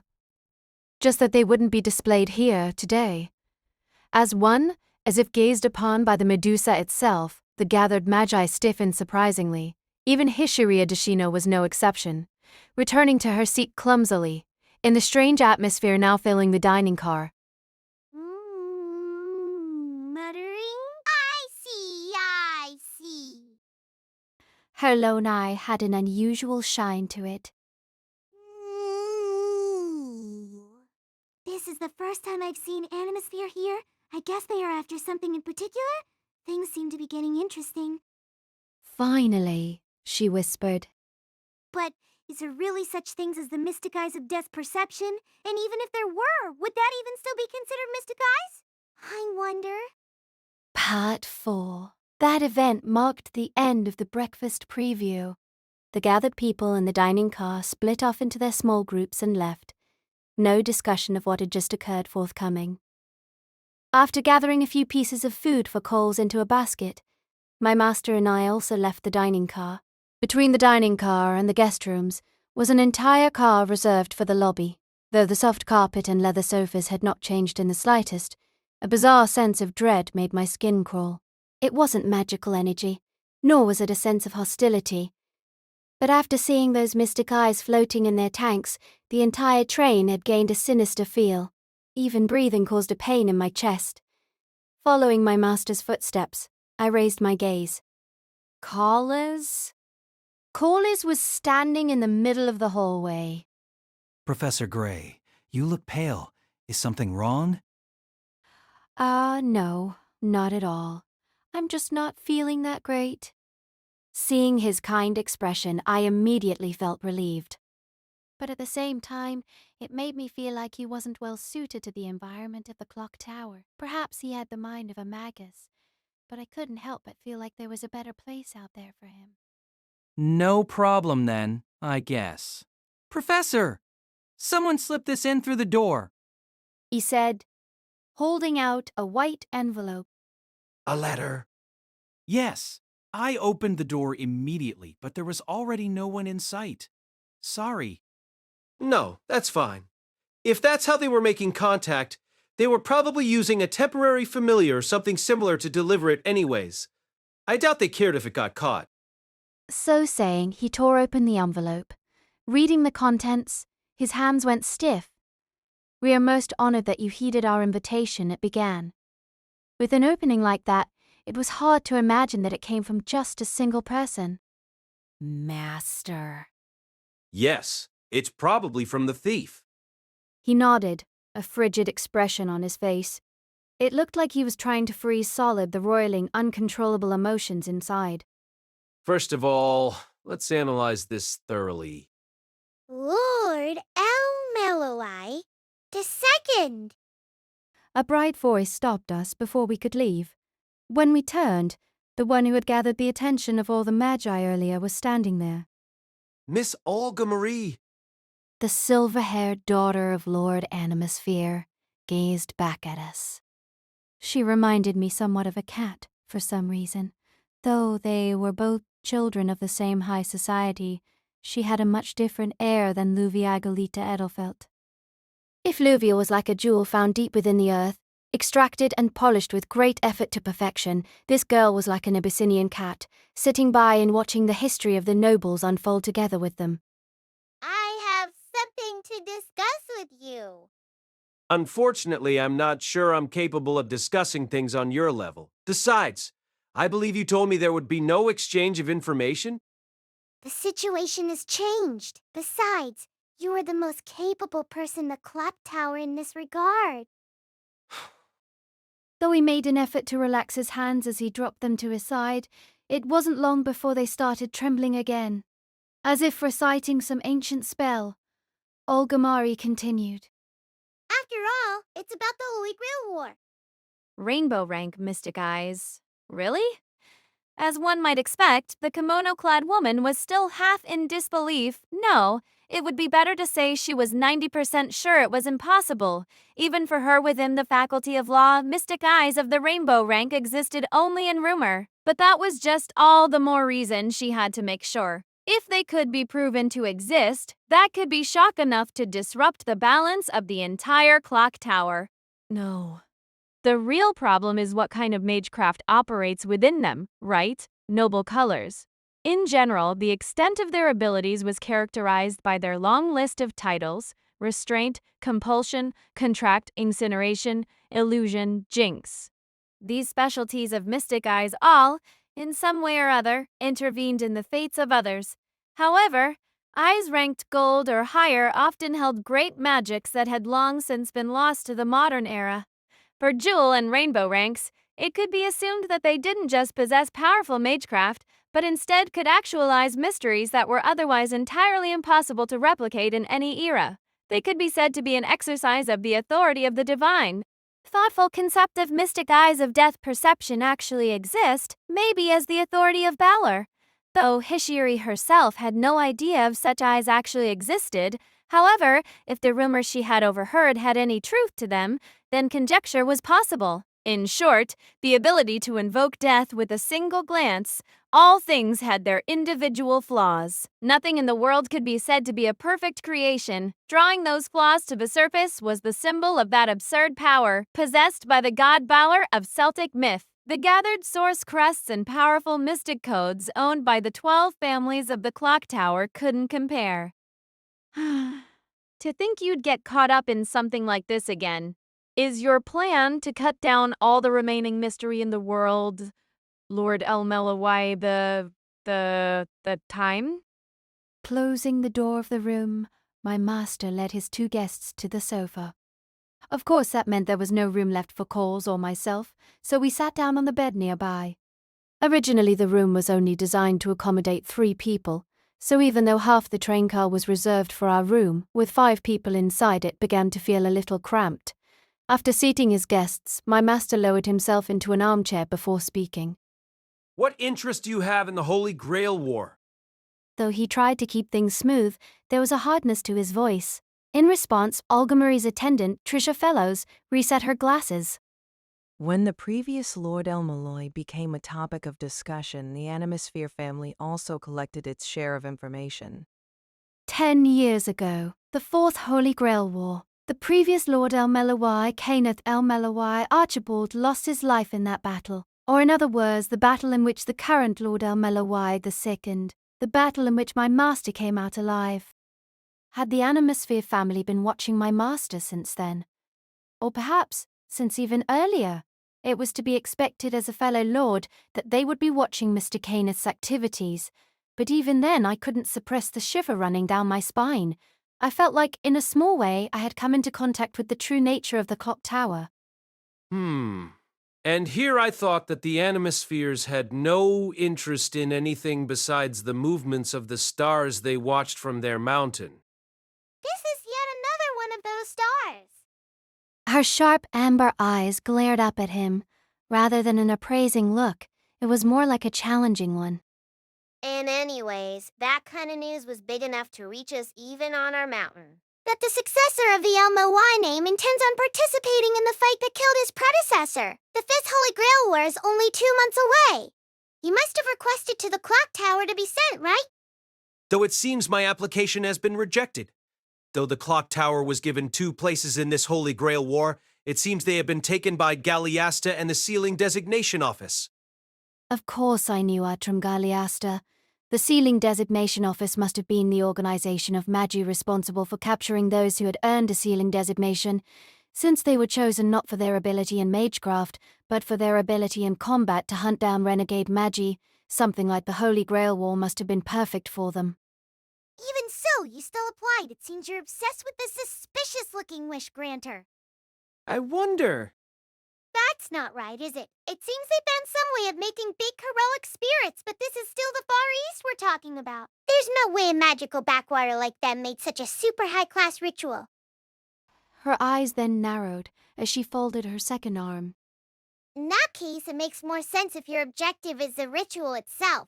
After all, that ritual managed to turn a third-rate new ager like you into the head of the El-Melloi classroom somehow. And on top of that, you managed to push yourself into the Sea of Lord while the El-Melloi faction was still in a state of total chaos. Were you answering some favor for the previous Lord El-Melloi or something?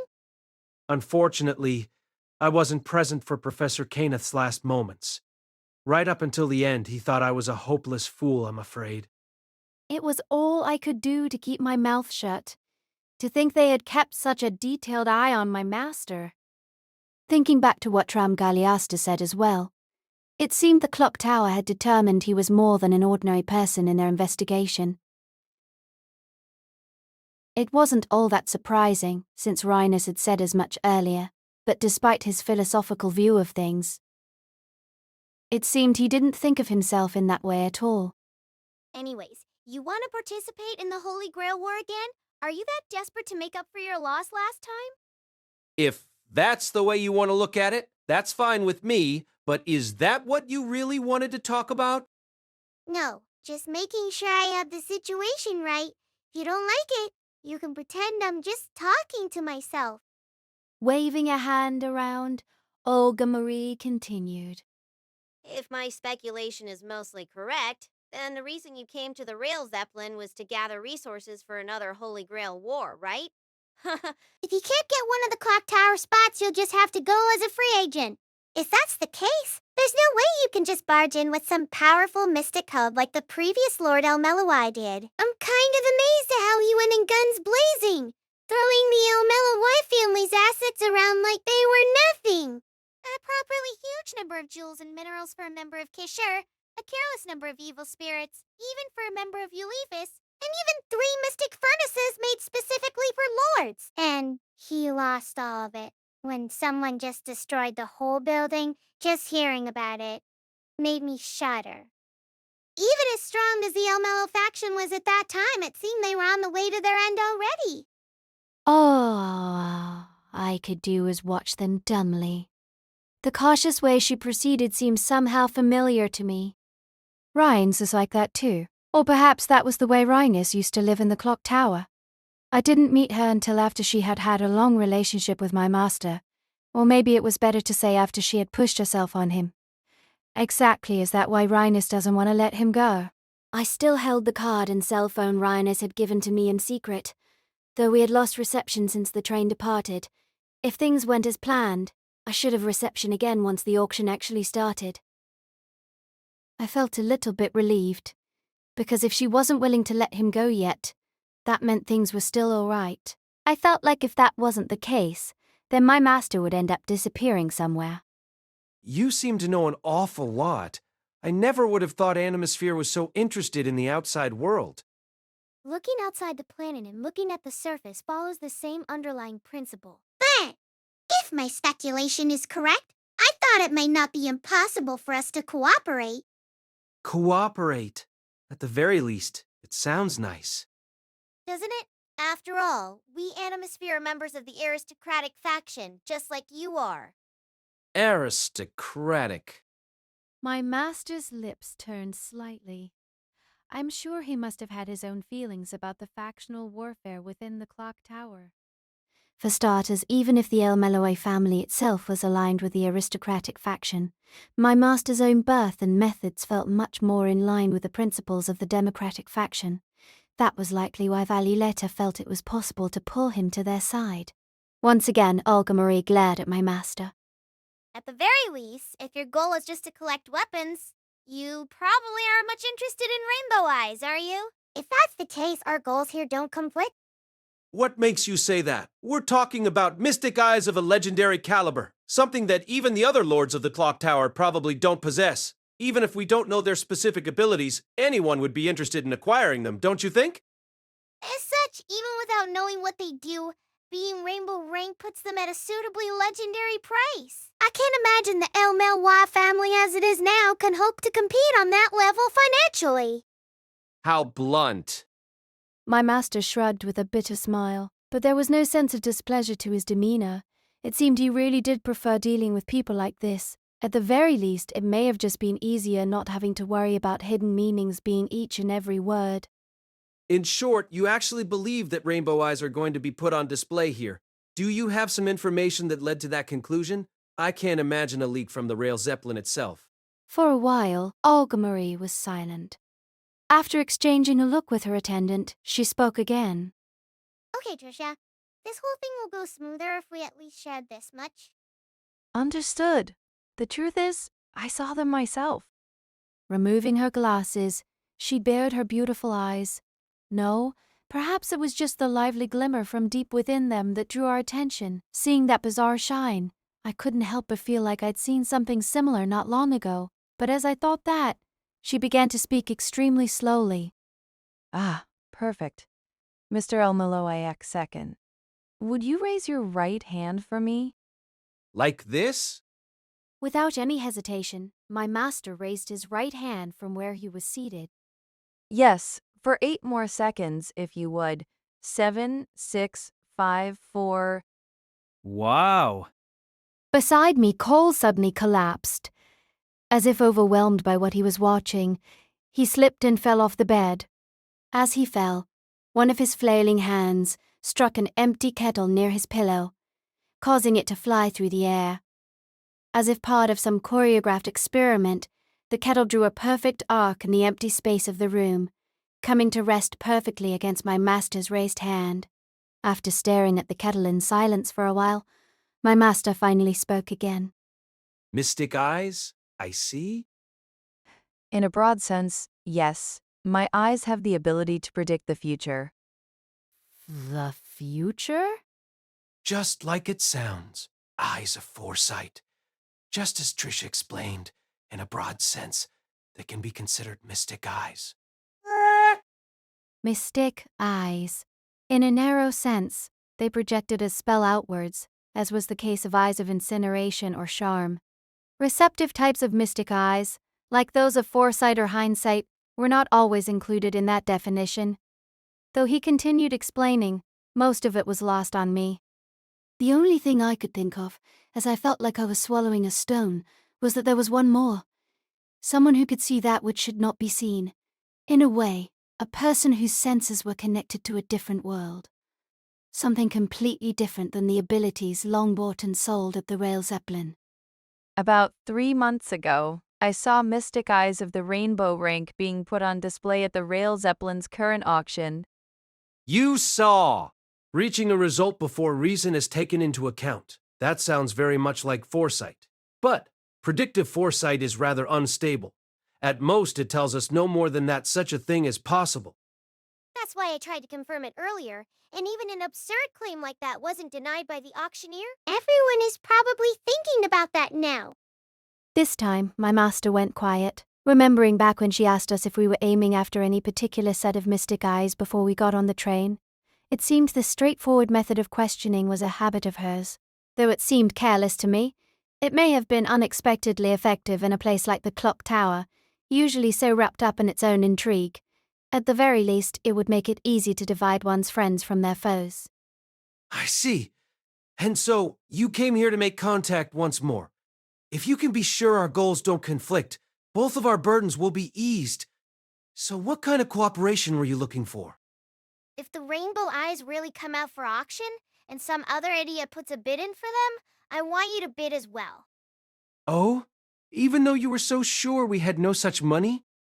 Even so, there aren't many idiots out there that would pit themselves against 2 families of lords, are there? Once the others drop out, if you drop out right away, the damage will be minimum.